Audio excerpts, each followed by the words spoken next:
Hey guys, क्या हाल चाल आप सबके। मेरा नाम है संचित। इस वीडियो के अंदर हम डिस्कस करने वाले हैं income tax amendments applicable for November 2020 exams. CA inter के लिए और सीए आईपीसीसी दोनों के लिए अमेंडमेंट्स जो एप्लीकेबल हैं वो डिस्कस करेंगे इस वीडियो के अंदर। No before we proceed further, इस अमेंडमेंट वीडियो में क्या करने वाले हैं मैं आपको ये पहले तो ये बताता हूं। नवंबर 20 में जो बच्चे एग्जाम देने वाले हैं सीए इंटर का, उनके ऊपर अमेंडमेंट एप्लीकेबल कहां तक है। तो आप सबको पता है जो कट ऑफ डेट होती है हमारी अमेंडमेंट्स की, वो नवंबर 20 के लिए होती है 30 अप्रैल। 30th अप्रैल तक की अमेंडमेंट्स यूजुअली पूछी जाती हैं कहां, कौन से एग्जाम में, नवंबर के एग्जाम में। ऑन दी अदर हैंड अगर मैं बात करूं मे अटेम्प्ट की, क्योंकि मे 2020 इस बार हुआ नहीं था, तो मे 20 के लिए भी बता दूं। जिन भी बच्चों ने मे 20 के लिए प्रिपेयर किया था उन्होंने अमेंडमेंट्स कवर करी थी 31 अक्टूबर 2019 तक। तो आप पहला सवाल, सर जो बच्चे नवंबर 20 में अपीयर हो रहे हैं, चाहे वो मे 20 वाले हो, चाहे वो पहली बार नवंबर 20 में एग्जाम दे रहे हो, क्या दोनों को ही 30 अप्रैल तक करनी है या यहां पर कुछ अलग अलग करना है? तो यहां पर आईसीआई ने क्लियर कर दिया है, हर वो बच्चा जो नवंबर 20 में अपीयर होगा उसको 30 अप्रैल 2020 तक की अमेंडमेंट्स कवर करनी है।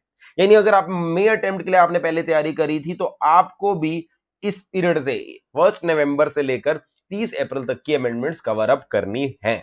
अब जीएसटी में तो क्योंकि मेनली एक्ट, मेनली जो हमारा लॉ है वो नोटिफिकेशंस रूल से गवर्न होता है, सर्कुलर से गवर्न होता है, तो वहां तो बहुत सारी अमेंडमेंट थी और उससे रिलेटेड अमेंडमेंट वीडियो मैंने ऑलरेडी अपलोड कर दी है। दो अमेंडमेंट, दो पार्ट्स है वीडियोस के, दोनों आपको आई बटन में दिख जाएंगे अगर अभी तक आपने जीएसटी के अमेंडमेंट वीडियो नहीं देखे। इनकम टैक्स के अंदर मेनली जो हमारा लॉ होता है वो एक्ट से गवर्न होता है, इनकम टैक्स एक्ट से।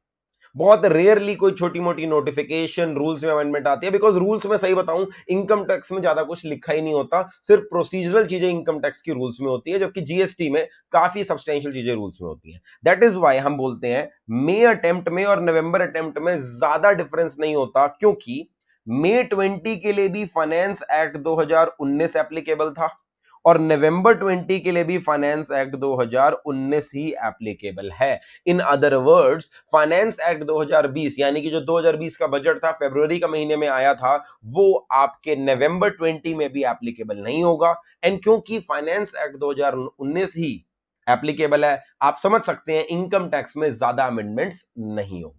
इनफैक्ट थोड़े समय पहले मैंने अपनी कुछ पुरानी वीडियोस में या टेलीग्राम में जो मैं पोस्ट करता रहता हूं, मैंने स्टूडेंट्स को बताया था इनकम टैक्स में कोई भी अमेंडमेंट्स नहीं होंगी, क्योंकि मुझे लग रहा था यार होती कहां है। मगर इस बार बाय चांस ऐसा हुआ है, एक दो सेक्शन के अंदर ना दो तीन छोटी छोटी चीजें नोटिफाई कर दी हैं, तो ये अमेंडमेंट वीडियो ज्यादा लंबी नहीं होने वाली, क्योंकि हम इस वीडियो के अंदर मात्र 4 अमेंडमेंट्स डिस्कस करने वाले हैं।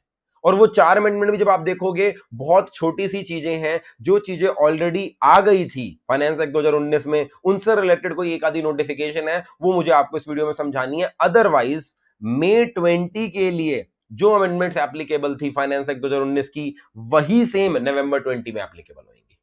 जिन्होंने हमारा लेटेस्ट बैच ही लिया 2020 का, उनके वो अमेंडमेंट्स ऑलरेडी कवर्ड होंगी क्लासेस के अंदर, बुक्स के अंदर ही, क्योंकि वो आपको फाइनेंस एक्ट 2019 के हिसाब से पढ़ाया गया था। सिर्फ आपको ये तीन चार छोटी छोटी नोटिफिकेशन देखनी है। अगर आप मे 20 के लिए प्रिपेयर कर रहे थे, आपने ऑलरेडी मे 20 के लिए अमेंडमेंट्स कवर कर लिए होंगी, वो आपकी एप्लीकेबल होंगी, प्लस ये वाली एप्लीकेबल होंगी। बात समझ में आती है? अब ध्यान देना, जब भी कोई फाइनेंस एक्ट आता है जैसे 2019, उससे जो अगला अटेम्प्ट होता है, दोनों अटेम्प्ट, उनके अंदर वो वाले सेक्शन जो अमेंड हुए हैं वो इंपॉर्टेंट हो जाते हैं। अब मे 20 के लिए अगर मैं आपको दिखाऊं, ये मे 20 की अमेंडमेंट नोट्स है मेरे, आपको इसका लिंक भी डिस्क्रिप्शन में मिल जाएगा। मे 20 के अमेंडमेंट नोट्स अगर मैं आपको बोलूं तो मे 20 में अप्रोक्सीमेटली 30 अमेंडमेंट्स थी, अगर मैं सारी कवर करूं 30 अमेंडमेंट थी मे 20 के लिए, यानी फाइनेंस एक्ट 2019 के लिए। अब एग्जाम तो कभी हुए नहीं, तो इन सारे जो सेक्शंस से रिलेटेड आईसीआई कभी क्वेश्चन पूछ ही नहीं पाया, तो मेरे हिसाब से नवंबर 20 एग्जाम में यही अमेंडमेंट्स सबसे ज्यादा इंपॉर्टेंट होने वाली है। ये सेक्शन जिनमें अमेंडमेंट आई है, एक बार ये 30 अमेंडमेंट जरूर देखिएगा। ये नोट्स का लिंक मैंने डिस्क्रिप्शन में भी दे दिया है, टेलीग्राम चैनल पे भी पोस्ट कर दिया है, और जो हमारे स्टूडेंट्स हैं उनका व्हाट्सएप पे भी फिर से शेयर कर दूंगा। मैंने यहाँ पर बहुत डिटेल्ड अमेंडमेंट नोट्स बनाए थे मे 20 के लिए। पहले यहां पर एक सिनॉप्सिस दे रखा है लास्ट डे रिवीजन के लिए, फिर हर सेक्शन को डिटेल में एक्सप्लेन किया है, जिसमें पुराना प्रोविजन, रीजंस फॉर चेंज, नए प्रोविजन सब समझा रखे हैं। तो एक बार जरूर देखिएगा। वीडियो अगर आपने डिटेल में देखनी है, वीडियो का लिंक भी दे दिया, वो भी देख सकते हैं। अब जरा बात करते हैं वो अमेंडमेंट्स की जो तीन चार अमेंडमेंट्स आई हैं मई और नवंबर के बीच में। पहले मैं आपको बता दूं, इसके लिए मैं कोई स्पेसिफिकली अमेंडमेंट अलग से नोट्स नहीं दे रहा इन 3-4 नोटिफिकेशन के लिए। आईसीएआई की एक स्टैट्यूटरी अपडेट आई है जिसके अंदर ये 3-4 नोटिफिकेशंस का जिक्र है, तो मैं आपको आईसीएआई की स्टैट्यूटरी अपडेट से ही पढ़ा रहा हूं। आईसीआई की स्टैट्यूटरी अपडेट आपको आईसीआई की वेबसाइट पे मिल जाएगी, अगर आप वहां जाने का कष्ट नहीं करना चाहते, इसका लिंक भी मैंने डिस्क्रिप्शन में डाल दिया है, टेलीग्राम चैनल पे भी डाल दूंगा, आप ये नोट्स डाउनलोड कर सकते हो। इन नोट्स के अंदर मेरे को सिर्फ आपको टच बेस कराना है कि कौन सी अमेंडमेंट हम ऑलरेडी कवर कर चुके हैं अपनी क्लासेस में या पिछली अमेंडमेंट वीडियो में, और एक दो छोटी छोटी अमेंडमेंट्स जो मुझे अभी आपको बतानी है। सबसे पहली बात उन्होंने एक्सप्लेन किया कहां तक एप्लीकेबल होगा, वही चीज बताई है जो मैंने भी आपको बताई। फाइनेंस एक्ट 2020 एप्लीकेबल नहीं होगा, फाइनेंस एक्ट 2019 एप्लीकेबल होगा, plus all the notifications which are issued till 30 April 2020, वो चीज पहले समझा रखी है। फिर चैप्टर नंबर 1 से रिलेटेड इन्होंने एक अमेंडमेंट दे रखी है स्टैट्यूटरी अपडेट में। ये अमेंडमेंट जो है, this amendment is with regard to surcharge, और सरचार्ज भी किसके ऊपर, सरचार्ज एप्लीकेबल ऑन इंडिविजुअल या फिर एचयूएफ या फिर एओपी या फिर बीओआई या फिर आर्टिफिशियल जुडिशियल पर्सन। अब ये amendment in detail already discuss थी मई 20 की अमेंडमेंट्स के साथ। आप मई 20 की अमेंडमेंट वीडियो देखोगे, लगभग 1 घंटे से 1.5 घंटा मैंने इस पे खर्च किया। और अगर मैं अपनी क्लासेस की बात करूं, जो मैंने लेटेस्ट बैच लिया था तो फरवरी 2020 के अंदर शुरू किया था, उसके अंदर भी मैंने लगभग 2-2.5 घंटे इस अमेंडमेंट पे लगाए थे, जो सरचार्ज रेट्स चेंज कर दिए गए हैं। तो वही अमेंडमेंट इन्होंने फिर से रिपीट कर रखी है जो हमने ऑलरेडी डिस्कस कर लिया है। आईसीआई ने सर ये अमेंडमेंट रिपीट क्यों करी, क्योंकि आईसीआई की जो स्टडी मटेरियल थे अगस्त एडिशन, उन अगस्त एडिशन के अंदर उन्होंने ये अमेंडमेंट दे नहीं रखी थी, तो उन्होंने अपनी ड्यूटी पूरी करने के लिए अमेंडमेंट दे दी। बाकी अमेंडमेंट नंबर 1 हमें कवर करने की जरूरत नहीं है, ऑलरेडी उसको हमने इन डिटेल डिस्कस कर रखा है। अगर जल्दी से मैं आपको सिर्फ एक ब्रश अप कराऊं, याद कराऊं, तो मैं आपको एक बार यहां से जो सिनॉप्सिस मैंने बनाया था उसके अंदर दिखा देता हूं। सरचार्ज के रेट्स पहले दो तरह के हुआ करते थे फाइनेंस एक्ट 2019 से पहले। दो तरह के surcharges, individual HUF, AOP, BOI और आर्टिफिशियल जुडिशियल पर्सन की बात कर रहा हूं मैं, फर्म कंपनी की बात नहीं कर रहा हूं, उन पे रेट अलग होते हैं। इन पांचों पर्सन के केस में सरचार्ज के रेट पहले क्या होते थे, 50 लाख या उससे कम की टोटल इनकम है तो सरचार्ज लगता ही नहीं था।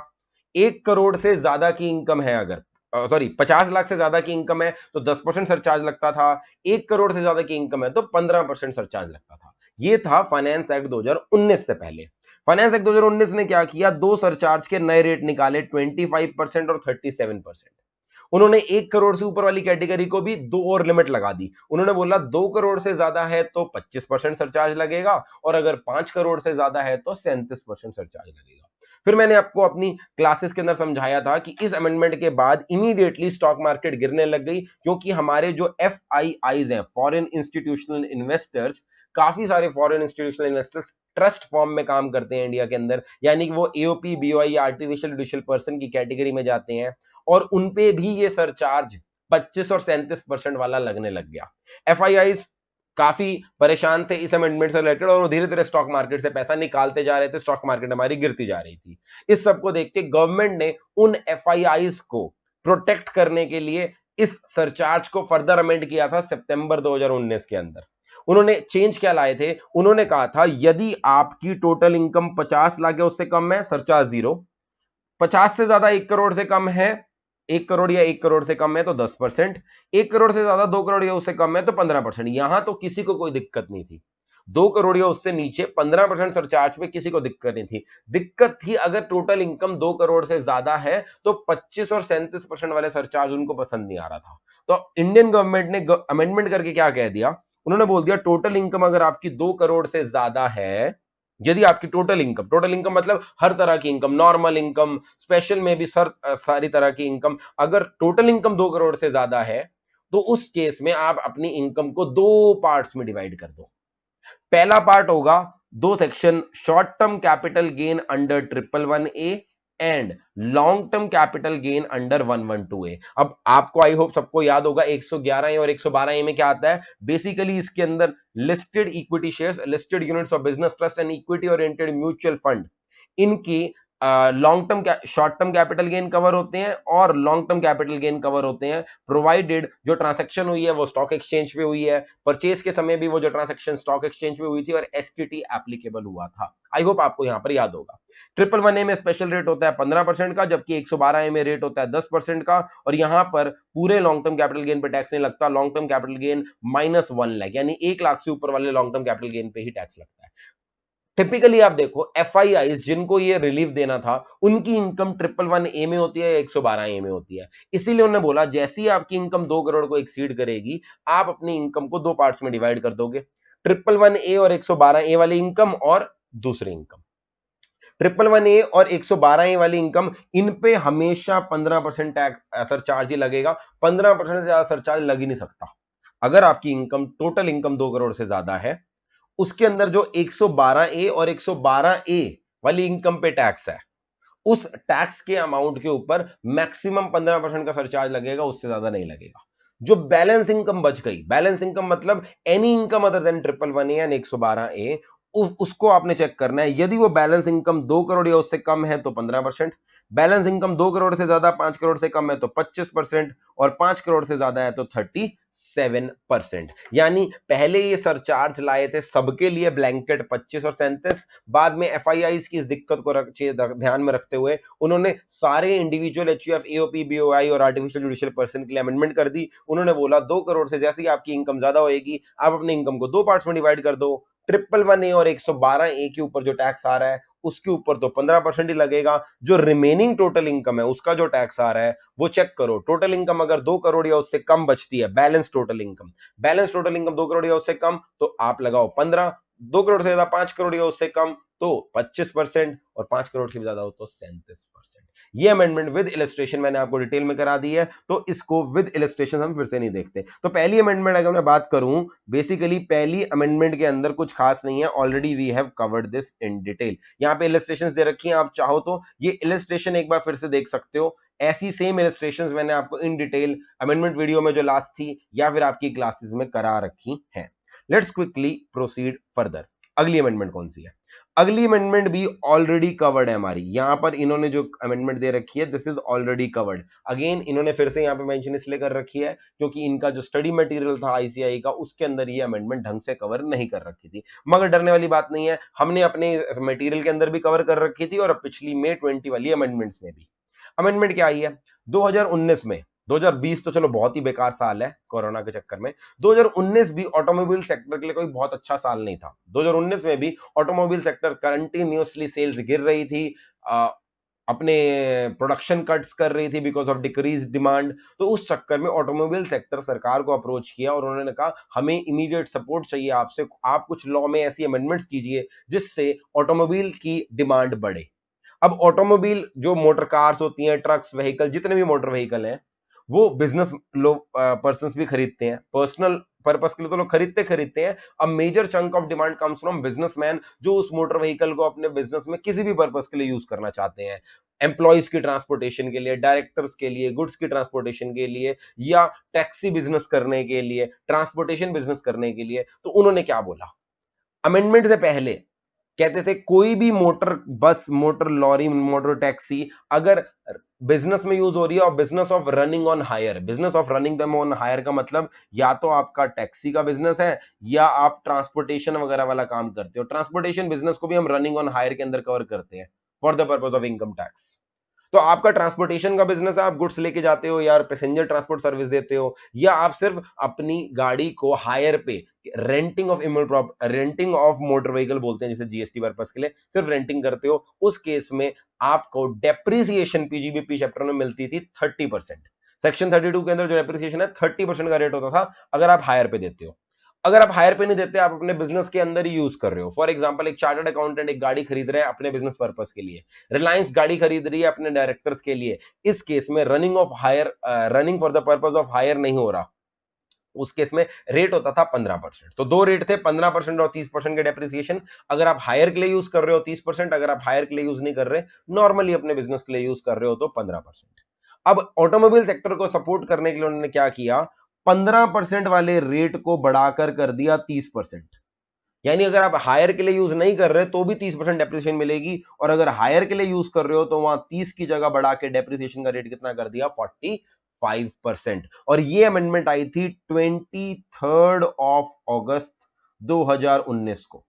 इन्हीं दिनों हमारा फाइनेंस एक्ट पास हुआ था, जो फाइनेंस एक्ट 2019 है, नई गवर्नमेंट बनने के बाद आया था, जो 23 अगस्त 2019 को फाइनेंस एक्ट 2019 आया। अकॉर्डिंगली अगर 23 अगस्त 2019 के बाद कोई गाड़ी खरीदी गई है which has been put to use before 31 March 2020, ध्यान से सुनना, 23 मार्च 2019 के बाद मगर 31 मार्च 2020 से पहले इस पीरियड के दौरान अगर कोई मोटर कार, मोटर लॉरी वगैरह खरीदी गई है तो वहां पर डेप्रिसिएशन के रेट इंक्रीज्ड वाले यूज होंगे। यानी कि अगर आप हायर के लिए यूज कर रहे हो तो 45%, अगर आप हायर के लिए यूज नहीं कर रहे तो 30%।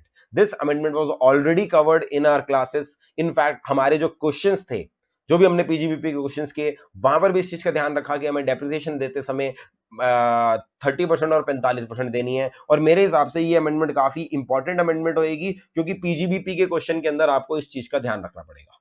मगर ध्यान देना, ये अमेंडमेंट सिर्फ इसी साल के लिए होगी, क्योंकि अगले साल अगर कोई नई गाड़ी खरीदी है 2020 के बाद, 1 अप्रैल 2020 के बाद कोई नई गाड़ी इनपुट टू यूज करी है, वहां पे डेप्रिसिएशन के रेट फिर से वही 15% और 30% कर दिए गए हैं। तो इस प्रीवियस ईयर के लिए, प्रीवियस ईयर 1920 के लिए अगर 23 अगस्त के बाद गाड़ी खरीदी गई है तो आपको एग्जाम में ध्यान रखना है। हाँ, 1 अप्रैल 2019 से 23 अगस्त 2019 तक अगर खरीदी है तब वही पुराने रेट लगेंगे, 15 और 30 वाले। 30 और 45 तभी लगेंगे जब 23 अगस्त 2019 के बाद but put to use before 31 March 2020 है, राइट। अगेन दोनों अमेंडमेंट हमारी कवर हो गई थी। थर्ड अमेंडमेंट, ये तो बड़ी सिंपल अमेंडमेंट है, ये तो हम सबने कैपिटल गेन चैप्टर में करा ही है। कॉस्ट इन्फ्लेशन इंडेक्स जो नोटिफाई हुआ था वो 289 था। ये तो आई थिंक किसी भी बच्चे ने इस कॉस्ट इन्फ्लेशन इंडेक्स को समझे बिना तो कैपिटल गेन का चैप्टर किया ही नहीं होगा। ऑलमोस्ट हर क्वेश्चन के अंदर ये कॉस्ट इन्फ्लेशन इंडेक्स यूज होता है। मैंने आपको अपनी क्लासेस में बोला था कि कॉस्ट इन्फ्लेशन इंडेक्स वैसे आपको याद रखने की जरूरत नहीं होती, क्योंकि आपके क्वेश्चंस के अंदर ही कॉस्ट इन्फ्लेशन इंडेक्स दे रखा होता है। फिर भी आप सेफ साइड पे प्रीवियस ईयर 1920 का cost inflation index which is 289, मैंने कहा था आपको याद करके रखना। उससे प्रीसीडिंग कोई भी प्रीवियस ईयर हो, वो कॉस्ट ऑफ एक्विजिशन या कॉस्ट ऑफ इंप्रूवमेंट की इंडेक्सेशन के लिए यूज होता है ना, उससे पुराना कोई भी अगर आपका कॉस्ट इन्फ्लेशन इंडेक्स है वो याद रखने की जरूरत नहीं, वो क्वेश्चन के अंदर दे रखा होगा। मगर previous year 1920 on a safe side आप याद रख लेना 289, वैसे तो वो भी क्वेश्चन के अंदर गिवन होता है, मगर हाँ जो प्रीवियस हमारे एग्जाम के लिए रेलेवेंट हो वो तो याद रखना चाहिए। 3 अमेंडमेंट हमारी कवर हो चुकी हैं, all 3 of them were already covered. अब शुरू होती हैं वो अमेंडमेंट्स जो हमारे लिए नई हैं, जहां पर कोई ना कोई छोटी मोटी नोटिफिकेशन आई है। अमेंडमेंट नंबर 4 आपकी है इनकम फ्रॉम अदर सोर्सेज, और ये है 56 सबसेक्शन 2 क्लॉज 10 से रिलेटेड। जो बच्चों ने थोड़ा बहुत रिवाइज कर रखा है, जिनको इनकम टैक्स से याद है, 56 सबसेक्शन 2 क्लॉज 10 बोलते उनको याद आ गया होगा। ये प्रोविजन किससे रिलेटेड है, गिफ्ट से रिलेटेड है। और गिफ्ट अगर आप हमारी बुक से पढ़ रहे हैं तो गिफ्ट के ऊपर मैंने एक अलग से चैप्टर बना रखा है, considering the importance of that chapter for exam purpose. Gift की प्रोविजंस को काफी डिटेल में हमने डिस्कस किया था, उनकी लिंकिंग करी थी 50C 43CA और कैपिटल गेन के चैप्टर के साथ, उनकी लिंकिंग करी थी क्लबिंग वाले चैप्टर के साथ, तो बड़ा डिटेल में हमने गिफ्ट को डिस्कस किया था। अब उतनी गहराइयों में जाने की जरूरत नहीं है, क्योंकि अमेंडमेंट बहुत गहरी अमेंडमेंट नहीं है, बस थोड़ा सा मैं आपको प्रोविजन रिवाइज करा देता हूं, एज्यूमिंग कि शायद आपको ये प्रोविजन याद ना हो। हाँ जी, अगर मैं प्रोविजन रिवाइज कराऊं, 56 सबसेक्शन 2 क्लॉज 10 किस पे एप्लीकेबल होता है? सबसे पहली बात, एनी पर्सन, अगर कोई भी पर्सन उसको रिसीव हो रहा है, अलग अलग कैटेगरी के गिफ्ट थे, कैटेगरी नंबर 1 का गिफ्ट हुआ करता था, अगर उसे गिफ्ट मिल रहा है in money, if they are receiving money, cash हो या बैंक बैलेंस हो, वो आपको मिल रही है, विदाउट कंसिडरेशन मिल रही है, और वो एग्रीगेट अमाउंट जो आपको मिला है 50,000 रुपए से ज्यादा है फाइनेंशियल ईयर के अंदर, तो जितना भी टोटल अमाउंट आपको मिला है 50,000 से ज्यादा वाला, पूरा का पूरा अमाउंट आपके हाथ में टैक्सेबल हो जाएगा, रेसिडेंट के हाथ में टैक्सेबल हो जाएगा बेसिकली, अंडर 56 सबसेक्शन 2 क्लॉज 10। दूसरी कैटेगरी हमारी हुआ करती थी इमूवेबल प्रॉपर्टी से रिलेटेड। इमूवेबल प्रॉपर्टी बोलूं तो लैंड एंड बिल्डिंग दोनों कवर हो गए।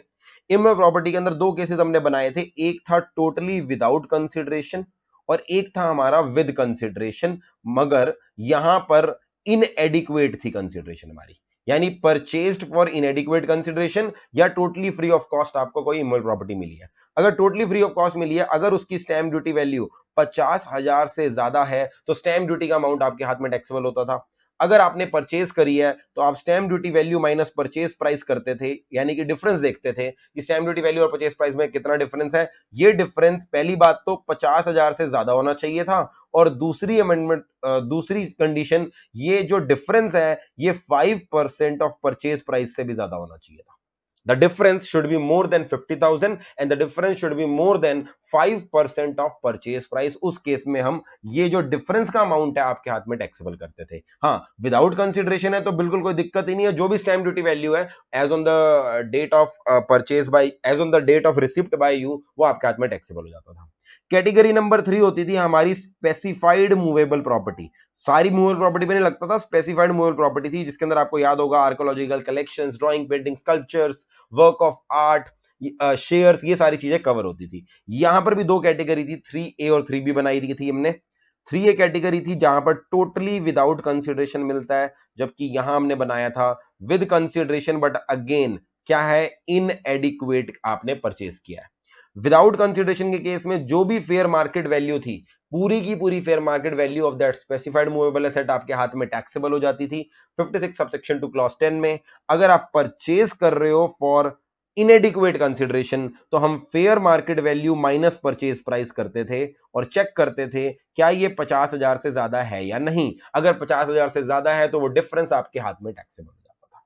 यहां पर इंपॉर्टेंट चीज ये होती थी, तो ये जो 5% की टॉलरेशन लिमिट है इमूवेबल प्रॉपर्टी वाली, जहां पर हम डिफरेंस देखते थे कि 5% ऑफ परचेज प्राइस से ज्यादा है या नहीं, वो 5% की टॉलरेशन लिमिट यहां पर एप्लीकेबल नहीं होती थी। यहां पर हमें डिफरेंस 5% ऑफ परचेज प्राइस वाला नहीं देखना होता था, राइट। तो ये मैंने आपको नटशेल में प्रोविजन बता दिया। अच्छा, एक इंपॉर्टेंट चीज अगर आपको याद दिलाऊं, ये होती थी, हम कैटेगरी नंबर 1 में 50,000 एग्रीगेट देखते थे, यहां पर भी हम विदाउट कंसिडरेशन एग्रीगेट देखते थे पूरे प्रीवियस ईयर का 50,000 की लिमिट चेक करते समय। यहां पर भी जो डिफरेंस है एग्रीगेट देखते थे ड्यूरिंग द फाइनेंशियल ईयर। मगर इमूवेबल प्रॉपर्टी के केस में सिचुएशन थोड़ी सी डिफरेंट होती थी। यहां पर हम सिंगल ट्रांसेक्शन देखते थे इमूवेबल प्रॉपर्टी में। Single transaction was seen. Single transaction का मतलब अगर एक प्रॉपर्टी जो आपको मिली है इंडिविजुअली, वो उसकी स्टैम्प ड्यूटी वैल्यू 50,000 से ज्यादा है और आपको टोटली फ्री मिली है, तभी टैक्स होगा, not aggregate of all the properties which are received by you। that is the only difference। अब मैंने आपको 56 सबसेक्शन 2 क्लॉज 10 रिवाइज करा दिया। अब अमेंडमेंट क्या आई है, आप सब जो थोड़ा बहुत न्यूज चैनल वगैरह देखते हैं, आप सबको पता होगा 2020 की स्टार्टिंग में ही फरवरी के महीने में दिल्ली के इलेक्शंस थे। और आपको पता है दिल्ली बेशक मैप पे इतना छोटा सा है, मगर पॉलिटिकली दिल्ली की बहुत रेलेवेंस होती है, तो सारे न्यूज चैनल भर भर के कवर कर रहे थे। अब जब ये दिल्ली के अंदर इलेक्शन चल रहे थे, तो दिल्ली के इलेक्शन से जस्ट पहले 2019 के अंदर सेंट्रल गवर्नमेंट ने, जो कि बीजेपी रूल्ड है, उन्होंने इलेक्शंस में अपने आपके थोड़े वोट शेयर बढ़ाने के लिए उन्होंने क्या किया था, दिल्ली में जो अनऑथराइज्ड कॉलोनीज हैं उनको रेगुलराइज कर दिया था। इलेक्शन से जस्ट पहले 2019 के एंड की बात है ये, 2019 के लास्ट में ये अनाउंसमेंट हुई थी, 2020 से ये प्रोसेस चालू हुआ था कि अनऑथराइज्ड कॉलोनीज वालों को रेगुलराइज कर दिया जाएगा। ठीक है जी, उस समय ये बहुत मुद्दा आया था। दोनों गवर्नमेंट्स ने, दिल्ली गवर्नमेंट ने इसका क्रेडिट लेने की कोशिश करी थी, सेंट्रल गवर्नमेंट ने इसका क्रेडिट लेने की कोशिश करी थी। अब जरा मैं समझाता हूं इस अनऑथराइज्ड कॉलोनी का मतलब क्या था, इसको रेगुलराइज करने का क्या मतलब है, और फिर उसकी वजह से क्या इनकम टैक्स इंप्लीकेशन आ रही थी। ठीक है, अनऑथराइज्ड कॉलोनीज हैं कौन सी, पहले एक बार डेफिनेशन देख सकते हैं, फिर मैं आपको सिंपल भाषा में समझाऊंगा। Unauthorised colony means a colony और a development comprising of a contiguous area where no permission has been obtained for approval of layout or building plans and has been identified for regulation। मैं आपको बताऊं, जब भी किसी भी एक particular call, हमारे देश में अगर इमूवेबल प्रॉपर्टी आपने खरीदनी बेचनी है ना, मेरे पास एक प्लॉट है, मैं एक प्लॉट का मालिक हूं, उस चीज को सिग्निफाई हम कैसे करते हैं, आप किसी प्लॉट के, किसी इमूवेबल प्रॉपर्टी के मालिक तब माने जाते हो, आपका टाइटल तब माना जाता है जब वो प्रॉपर्टी आपके नाम पे रजिस्टर्ड हो। यानी यूजुअली आपको पेन की बात कर लूं, मोबाइल फोन की बात कर लूं, गोल्ड की बात कर लूं, इनका टाइटल लेने के लिए कहीं रजिस्ट्रेशन नहीं करानी पड़ती, मगर इमूवेबल प्रॉपर्टी हमारे देश में रजिस्टर्ड होती है। कहां पर होती है, रजिस्ट्रार ऑफ स्टेट्स। अब दिल्ली के अंदर अपना रजिस्ट्रार है, दिल्ली के अंदर कोई भी पर्टिकुलर एरिया अगर डेवलप हो रहा है तो उनको कुछ परमिशंस लेनी पड़ती हैं, उनका ग्राउंड क्लियरेंस, उनका मैप, पॉल्यूशन कंट्रोल बोर्ड, इन सबसे अप्रूवल लेने पड़ते हैं। अब जब दिल्ली धीरे धीरे बस रहा था 1960s 1970s के समय, बाहर के लोग धीरे धीरे आके माइग्रेट कर रहे थे, दिल्ली में सेटल हो रहे थे, उस समय बहुत सारे ऐसे प्रोजेक्ट्स बनाए गए काफी एरियाज में, जिनके कंटेक्स्ट में दिल्ली गवर्नमेंट से, एमसीडी से, इनसे अप्रूवल नहीं लिए गए थे। यानी वो सारी जो कंडीशंस होती है ना, एक पूरे सोसाइटी को बनाने के लिए, एक पूरी कॉलोनी को बसाने के लिए, वो अप्रूवल्स नहीं लिए गए थे। बिना अप्रूवल्स लिए वहां पे पूरी पूरी सोसाइटीज बना दी गई थी, घर बना दिए गए थे और लोगों को बेच भी दिए गए थे। बाद में जब पता चला यार यहां तो कंडीशंस पूरी नहीं हुई है, अब सरकारों के पास दो तरीका होता है। एक तरीका होता है, आप ये बोलो टेक्निकल फॉल्ट की वजह से, कि तुमने हमसे परमिशन नहीं ली, तुमने ये प्लान लेआउट अप्रूव नहीं करवाया और ये प्लान लेआउट हमारी कंडीशन को सेटिस्फाई नहीं करता, तो हम तुम्हारे घर तोड़ देंगे। पहली कंडीशन ये होती है, अगर आप लकीर के फकीर, अगर आप रूल बुक के हिसाब से चलो, मगर आपको पता है ऐसा करना कहीं पर भी जस्टिस नहीं होगा, बिकॉज वहां पर लोग ऑलरेडी रह रहे हैं। इसलिए वो चीज, वो गलती जो सालों पहले 1960s 1970s 1980s में हुई थी, वो गलती चली आ रही थी उन कॉलोनीज के अंदर बैठे लोग। ऐसा नहीं है कब्जा करके फ्री में बैठे थे, they had paid the consideration. मगर क्योंकि वो उस समय की दिल्ली गवर्नमेंट और एमसीडी की गाइडलाइंस को पूरा नहीं किया था वो बिल्डर्स ने, इसीलिए उन लोगों को रजिस्ट्री नहीं करने दी वहां की गवर्नमेंट ने। रजिस्ट्री वो कैसे करने देते, वो कहते जब तुम्हारी कॉलोनी अनऑथराइज्ड वे में बनी है, विदाउट नॉर्म्स फॉलो करने को मिली है, तो हम आपके इस घर को रजिस्टर नहीं कर सकते। जिस वजह से क्या होता था, जो लोग इस कॉलोनी में रह रहे हैं, बेशक उन्होंने पैसा देकर वो घर लिया है, उनके पास legally title of that house नहीं हुआ करता था। लीगली टाइटल नहीं होता था, क्योंकि टाइटल तभी माना जाएगा जब वो प्रॉपर्टी आपके नाम पे रजिस्टर्ड है। और क्योंकि वो टाइटल नहीं होता था, उनको अलग अलग तरह की समस्याएं झेलनी पड़ती थी। जब तक वो कॉलोनी के अंदर आपके पास टाइटल नहीं होगा, आपको बैंक से लोन नहीं मिलेगा, आप उसको मॉर्टगेज नहीं कर सकते। और भी जो अलग अलग फैसिलिटीज होती हैं, सड़क, पानी वगैरह, वो गवर्नमेंट वो बेनिफिट्स वहां पहुंचा नहीं पाती थी, क्योंकि वो गवर्नमेंट के हिसाब से अनऑथराइज कॉलोनी है, जिस वजह से दिक्कतें आ रही थी। ऐसा बिल्कुल नहीं है। काफी लोग सोचते थे कि अनऑथराइज कॉलोनी में रहने वाले लोग वो हैं जिन्होंने कब्जा कर रखा है। अरे कब्जा थोड़ा कर लेगा कोई नेशनल कैपिटल में आके ऐसे इतने लार्ज स्केल पे। उन्होंने कंसीडरेशन पे कर रखी थी, बट हाँ, बिकॉज ऑफ टेक्निकल फॉल्ट उनके पास लीगल टाइटल नहीं था। लीगल टाइटल क्यों नहीं था? क्योंकि उनकी रजिस्ट्री नहीं हो पा रही थी। और स्टेट गवर्नमेंट अथॉरिटीज ने रजिस्ट्री करने से मना क्यों कर रखा था? क्योंकि लीगली स्पीकिंग वो कॉलोनी एज पर नॉर्म्स नहीं बनी हुई। तो जब तक सेंट्रल गवर्नमेंट ऊपर से गाइडलाइंस नहीं देगी और वो रजिस्ट्री उसको वेव ऑफ नहीं करेगी कि जाओ तुम्हें रेगुलराइज कर दिया, तब तक स्टेट गवर्नमेंट उसे रजिस्टर नहीं कर सकती और वो बाकी सारे बेनिफिट, इलेक्ट्रिसिटी, स्ट्रीट वाटर वगैरह, वो पहुंचाने के लिए दिक्कतें आती रहेंगी। बात समझ में आ रही है कि ये पूरा इशू क्या था? अब लेट अस सपोज एग्जांपल लेते हैं मिस्टर ए का। मिस्टर ए एक ऐसा पर्सन है जिसने 1 अप्रैल 2004 को लेट से एक फ्लैट लिया था दिल्ली की अनऑथराइज्ड कॉलोनी में। सर फ्लैट लिया कैसे होगा जब उसका टाइटल नहीं होगा? अरे उसने पैसे दे दिए होंगे। तो यहां पर ना प्रैक्टिकली पता क्या होता था, अगर किसी पर्सन का अनऑथराइज्ड कॉलोनी के अंदर फ्लैट है, वो अपनी रजिस्ट्री तो किसी के नाम करा नहीं सकता, क्योंकि उसका रजिस्ट्री है ही नहीं। तो अगर मेरा अनऑथराइज कॉलोनी के अंदर फ्लैट और आप मेरे से वो फ्लैट खरीदना चाहते हो, तो पर्टिकुलरली लोग क्या करते थे, पावर ऑफ अटर्नी उसके नाम पे कर देते थे। पावर ऑफ अटर्नी मतलब आज से इस घर, ये घर बेशक लीगली मैं पहला अलॉटी हूं उसका, मगर मेरे सारे डिसीजन ये बंदा लेगा। और जब मैंने आपको अपॉइंट कर लिया कि आप मेरे बिहाफ पर सारे डिसीजन ले लोगे, it is as good as आप उस घर का कुछ भी कर सकते हो। तो इसका क्योंकि टाइटल, इसकी क्योंकि रजिस्ट्रेशन सामने वाले के नाम पे नहीं कराई जा सकती थी, फॉर द सिंपल रीजन मेरे खुद के नाम पे रजिस्ट्रेशन नहीं है। तो इन कॉलोनीज के अंदर जब घर बेचने पड़ते थे, फ्लैट खरीदने बेचने पड़ते थे, वो पावर ऑफ अटर्नी के थ्रू होते थे, या फिर लोग फ्यूचर डेट के लिए एग्रीमेंट टू सेल बना लेते थे। वो कहते थे जब भी मेरी रजिस्ट्री होगी ना, मैं तेरे को पहले से ही बता रहा हूं ये घर मैं तेरे नाम कर दूंगा। तो फ्यूचर एग्रीमेंट टू सेल के बेसिस पर टाइट मान लेते थे कि आज से प्रॉपर्टी मेरी हो गई। किसी पर्सन की डेथ हुई है तो विल के बेसिस पे सामने वाले चली जाती थी। यानी इन लोगों के पास, अगर मैं बोलूं, रजिस्टर्ड ऑनर नहीं होते थे, मगर कोई ना कोई डॉक्यूमेंट होता था ये प्रूव करने के लिए कि हाँ इन्होंने कंसिडरेशन पे करी है। लेट्स से इसने जब ये प्रॉपर्टी खरीदी थी तो 20 लाख रुपए इसके लिए पे करे थे, जिसके बेसिस पे, पावर ऑफ अटर्नी के बेसिस पे या फिर एग्रीमेंट टू सेल के बेसिस पे इसने कहा आज से ये प्रॉपर्टी की पोसेशन मेरे पास आ गई। क्या ये रजिस्टर्ड ओनर है? नहीं, क्योंकि ये अनऑथराइज्ड कॉलोनी में रहता है। अगर ये सरकार के पास जाएगा, स्टेट गवर्नमेंट के पास, वो इसकी रजिस्ट्री नहीं करेंगे। अब लेट्स कम टू 1 जनवरी 2020।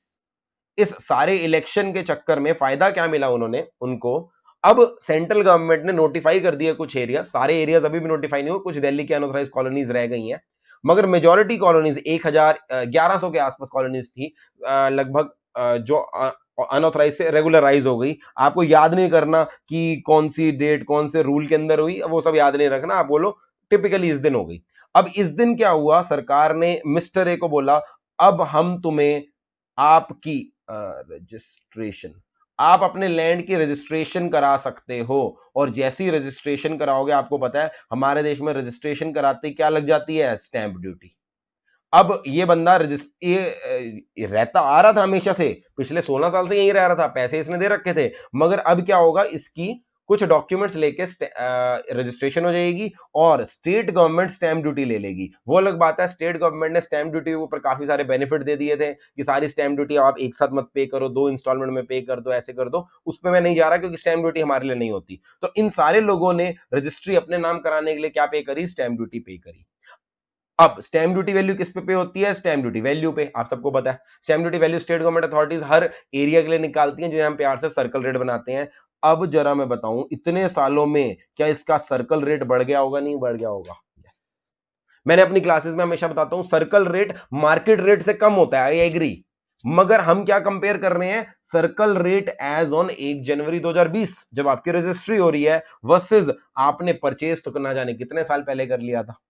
तो अब इस बंदे के लिए दिक्कत ये आई, ये कह रहा है मेरा घर 20 लाख का है, मगर अब जिस दिन इसकी रजिस्ट्री हुई रही है, रजिस्ट्री वाले दिन की स्टैंप ड्यूटी वैल्यू देखी जाती है, उस दिन ही पता लगा स्टैंप ड्यूटी वैल्यू 50 लाख है। और अभी हमने पढ़ा, अगर आप कोई भी प्रॉपर्टी खरीदते हो फॉर इनएडिक्वेट कंसिडरेशन, इनएडिक्वेट का मतलब क्या होता है, अगर आपका purchase price stamp duty value से कम है, डिफरेंस 50,000 से ज्यादा है, और वो जो डिफरेंस है वो 5% ऑफ परचेज प्राइस से ज्यादा है, उस केस में जो डिफरेंस है वो आपके हाथ में 56 सबसेक्शन 2 क्लॉज 10 में टैक्सेबल हो जाता है। बात समझ में आ रही है कि मैंने पहले ये प्रोविजन समझाया क्यों, फिर ये पूरी दिल्ली की कहानी क्यों बताई, क्योंकि जाने अनजाने में यहां पर इंप्लीकेशन ये हुई कि ये बंदा हमेशा से घर का ओनर था, इसने परचेज ना जाने कितना समय पहले कर ली थी, मगर लीगल टर्म्स में इसकी परचेज फाइनलाइज आज हुई क्योंकि इसकी रजिस्ट्री आज हुई, और हम जिस दिन रजिस्ट्रेशन होती है उस दिन की स्टैंप ड्यूटी वैल्यू देखते हैं। तो जरा देखें, इस दिन की stamp duty value minus purchase price कितना हो गया, 30 लाख।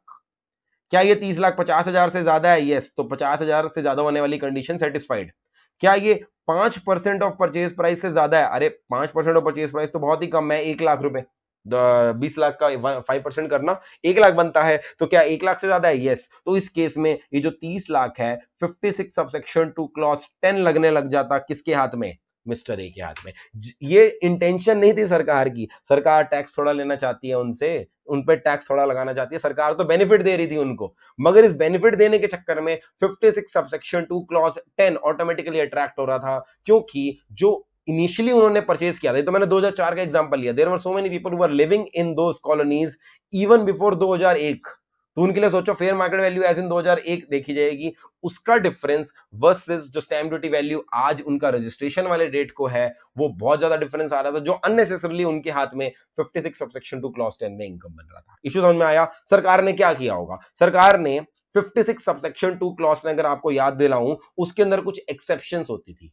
जल्दी से अपनी बुक में देखो, मैं भी एक बार अपनी बुक में वो प्रोविजन खोल लेता हूं। जो भी स्टूडेंट्स हमारी यहाँ से बुक से पढ़ रहे हैं वो पेज नंबर 235 मॉड्यूल 2 का पेज 235 वहां पर आ जाओ। यहाँ पर 56 सबसेक्शन 2 क्लॉज 10 की कुछ एक्सेप्शंस हैं, जिन केसेस में इवन इफ जो आपकी कंडीशन है वो सेटिस्फाई हो रही है, फिर भी गिफ्ट आपके हाथ में टैक्सेबल नहीं होगा। कौन कौन सी एक्सेप्शन है? अगर गिफ्ट आपको रिलेटिव से मिल रही है, रिलेटिव की एक लंबी छोटी डेफिनेशन थी। दूसरी चीज, गिफ्ट आपको on the occasion of marriage मिल रहा है, चाहे वो रिलेटिव से मिले चाहे वो नॉन रिलेटिव से मिले। इसके अलावा अंडर विल या in contemplation of death of a person मिलता है, अगर आपको कोई चैरिटेबल इंस्टीट्यूशन वगैरह देता है, अगर आपने सेक्शन 47 की कोई ट्रांसैक्शंस के अंदर रिसीव किया है, तो इन ऑल दीज केसेस हमने एक्सेप्शन क्रिएट कर रखी है, 56 सबसेक्शन 2 क्लॉज 10 नहीं लगता। एक यहां पर और एक्सेप्शन ऐड हुई थी 2019 फाइनेंस एक्ट में, जो मैंने यहां बुक में लिख नहीं रखी। क्यों नहीं लिख रखी? यहां पे लिखा था any other case notified by government. यहां पर सरकार ने अपने पास पावर ले रखी थी कि सेक्शन 56 सबसेक्शन 2 क्लॉज 10 को वो इनएप्लीकेबल कर सकते हैं in a situation which is notified by them. कुछ भी नोटिफाइड नहीं था जब मैं पढ़ा रहा था आपको, इसलिए मैंने वो पॉइंट अपनी बुक में ऐड ही नहीं किया था। अभी जो any other case notified by government था, जहां पर सरकार के पास पावर थी, सरकार ने इस केस को, दिल्ली वाले केस को अभी जो मैंने समझाया, वो वहां पर नोटिफाई कर दिया। तो गवर्नमेंट ने वहां पर 56 सबसेक्शन 2 क्लॉज 10 की पावर यूज करी। उन्होंने कहा in those cases where residents of the unauthorised colony, unauthorised colony कौन सी, जहां का प्लान वगैरह लेआउट अप्रूव ना होने के चक्कर में लोगों की रजिस्ट्री नहीं हो पा रही थी, और अब सरकार ने उसको रेगुलराइज कर दिया है। रेजिडेंट मतलब वो बंदा जो उसके अंदर रह रहा है, वहां उस कॉलोनी के किसी फ्लैट या घर के अंदर पोसेशन में है, on the basis of any power of attorney, will या एग्रीमेंट टू सेल, उन डॉक्यूमेंट्स के बेसिस पे वो बंदा वहां रह रहा है, उसके हाथ में 56 सबसेक्शन 2 क्लॉज 10 नहीं लगेगा। क्यों लग रहा था मैंने आपको समझा दिया, मगर उनको बचाने के लिए हमने उनको बाहर कर दिया। तो आपने एग्जाम के लिए क्या याद रखना है, आपको याद रखना है दिल्ली के अंदर अगर अनऑथराइज्ड कॉलोनी में किसी भी पर्सन को रेगुलराइज किया गया है, रेगुलराइज का मतलब उसको अब घर की, फ्लैट की जो उसकी पोजेशन में था, उसका टाइटल दे दिया by registering him in the records of the government, उस केस में उसके हाथ में कोई टैक्स नहीं लगेगा, 56 सबसेक्शन 2 क्लॉज 10 एप्लीकेबल नहीं होगा। तो ये एक सिंपल सी लाइन भी मैं बोल सकता था, मगर मैं पहले आपको समझाना चाहता था कि असली में हुआ क्या है और क्यों 56 सबसेक्शन 2 अप्लाई हो रहा था। सरकार की इंटेंशन कभी नहीं थी, बट ये इनडायरेक्टली एप्लीकेबल हो रहा था क्योंकि कंडीशन सेटिस्फाई हो रही थी, इसलिए सरकार ने इसको इनएप्लीकेबल करने के लिए नोटिफाई कर दिया इसको एक्सेप्शंस में। यहां पे दे दो, यहां पर एक बार देख लेते हैं। पहले प्रोविजन समझा रखा है, फिर बोल रखा है central government has wide notification inserted rule UAC, rule बना दिया उन्होंने इस पर्पस के लिए, नोटिफाई करने के लिए, to provide that the provisions of 56 subsection 2 clause 10, rule number याद रखने की जरूरत नहीं है, shall not be applicable to any immovable property being land or building received by a resident of an unauthorized colony in the national capital of Delhi, where the central government by notification in official gazette regularize the transaction of such immovable property based on the latest। Regularised का मतलब क्या है, उन्होंने कहा कि even if they are not as per the proper plan, इनकी registration कर दो। स्टेट गवर्नमेंट को बोला आप रजिस्ट्रेशन कर सकते हो इनकी, किसके बेसिस पे, based on the latest power of attorney या एग्रीमेंट टू सेल या विल या possession letter and other documents including the documents evidencing the payment of consideration. ये डॉक्यूमेंट्स आपको याद नहीं रखने, मैंने आपको बता दिया था।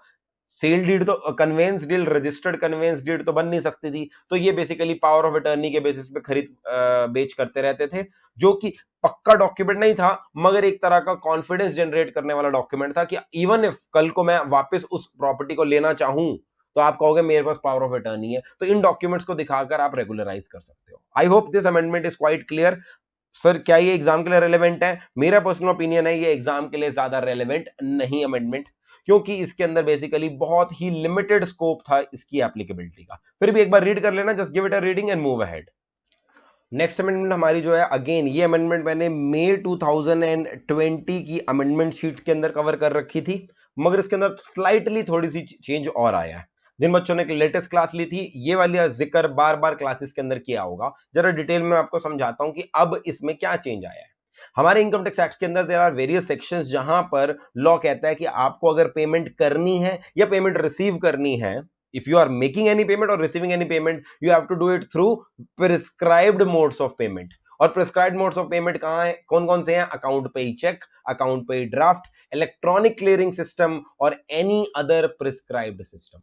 ये चार सिस्टम्स ऑफ पेमेंट है जिनका जिक्र अलग अलग सेक्शन में आ रहा था। याद कराऊं कौन कौन से सेक्शन में आ रहा था? सबसे पहले इसका जिक्र आता है 40A सबसेक्शन 3। याद है 40A3? 40A3 कहता था अगर आपने कोई भी रेवेन्यू एक्सपेंडिचर किया है जो अदरवाइज डिडक्टेबल है, मगर उसकी payment in a single day to a in respect of a single expenditure, if that payment exceeds 10,000 in a particular day, then that payment should be made by account pay check, draft, electronic clearing system या other prescribed mechanism, otherwise आपका खर्चा disallow हो जाएगा। Similar चीज थी 43 subsection 1 में capital asset. 43(1) को हम रेड विद क्या करते हैं, सेक्शन 32।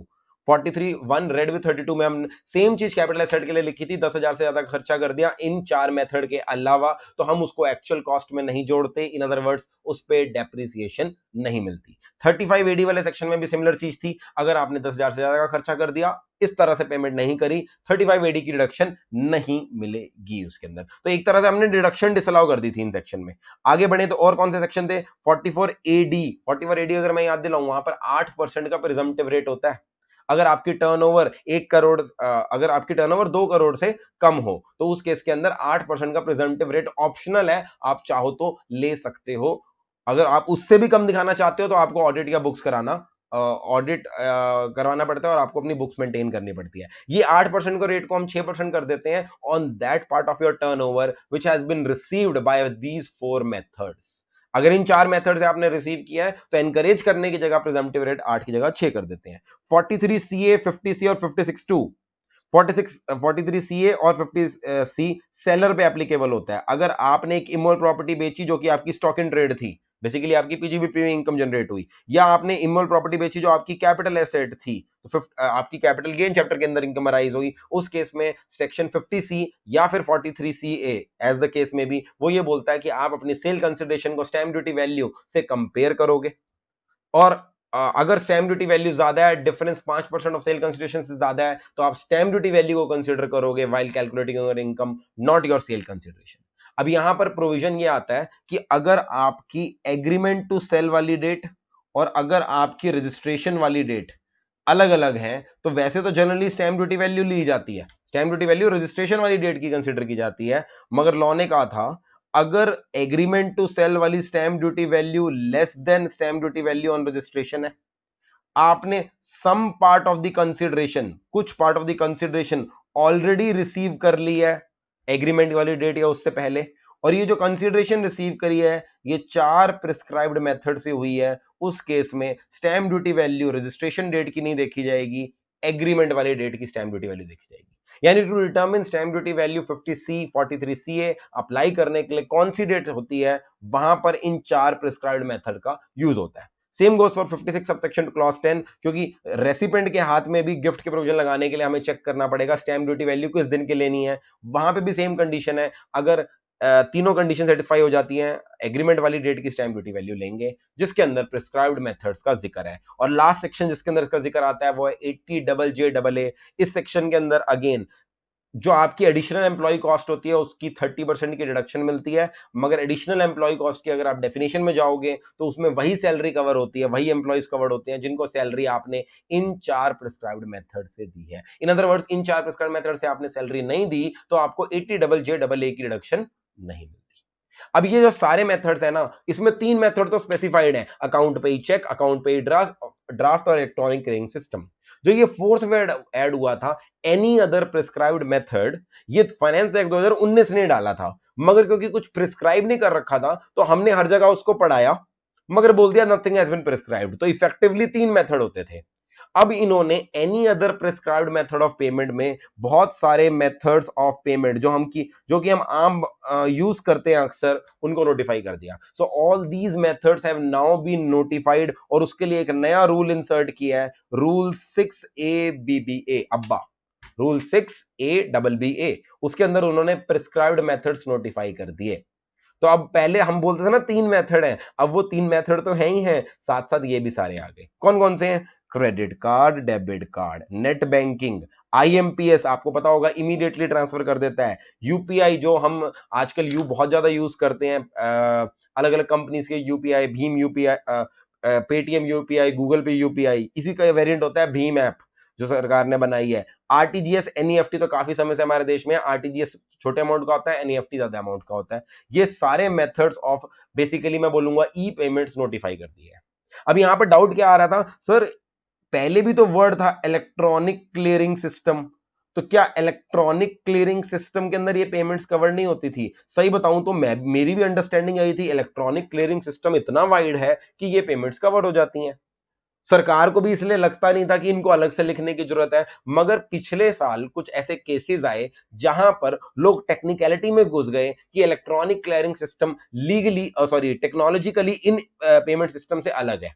आरबीआई की आप वेबसाइट पे जाओगे तो अलग अलग टेक्नोलॉजी समझाई गई है कि कौन सी पेमेंट के लिए कौन सी टेक्नोलॉजी यूज होती है, तो मैं उस डिटेल में नहीं जाऊंगा, मेरी फील्ड नहीं है। मैं आपको बोलूं कुछ ऐसी जजमेंट्स आई, ट्राइब्यूनल लेवल की जजमेंट्स आई जहां पर लोगों ने ये प्रूव किया कि जहां पर डिपार्टमेंट ने ये प्रूव किया कि ये इलेक्ट्रॉनिक क्लियरिंग सिस्टम के अंदर फॉल नहीं करती लीगली स्पीकिंग। क्योंकि इनमें टेक्नोलॉजी डिफरेंट होती है, जिस वजह से डिसअलाउंस होने लग गई। जबकि ये सिस्टम तो वो है जो हम आम तौर पे यूज करते हैं और इनफैक्ट सरकार प्रमोट भी कर रही है। That is the main reason सरकार क्लैरिटी लाने के लिए फाइनेंस एक्ट 2019 में उन्होंने अमेंडमेंट करी थी, एनी अदर प्रिस्क्राइब्ड सिस्टम डाला था, उसको नोटिफाई करने में इनको थोड़ा टाइम लग गया, मगर इन्होंने जो नोटिफाई किया है ना, नोटिफाई किया रेट्रोस्पेक्टिव इफेक्ट से। तो अगर आप कोई ऑलरेडी ट्रांजैक्शन कर चुके हो और इस तरीके से पेमेंट कर चुके हो 10,000 से ऊपर वाली या किसी भी जो सेक्शन में मैंने बताया, तो वो प्रिस्क्राइब्ड मेथड ही माना जाएगा। नोटिफिकेशन थोड़ी लेट आई है मगर वो विद रेट्रोस्पेक्टिव इफेक्ट आई है। तो ये एक तरह की क्लैरिफिकेटरी अमेंडमेंट ही बोल सकता हूं। पहले भी हमारी अंडरस्टैंडिंग यही होती थी कि इलेक्ट्रॉनिक क्लियरिंग सिस्टम है तो हम क्या बोलते थे, बैंकिंग चैनल्स के थ्रू पे करते हो, हम भाषा में यही बोलते थे ना। मगर बैंकिंग चैनल्स आज की डेट में इतनी अलग अलग टेक्नोलॉजीज हो गई हैं।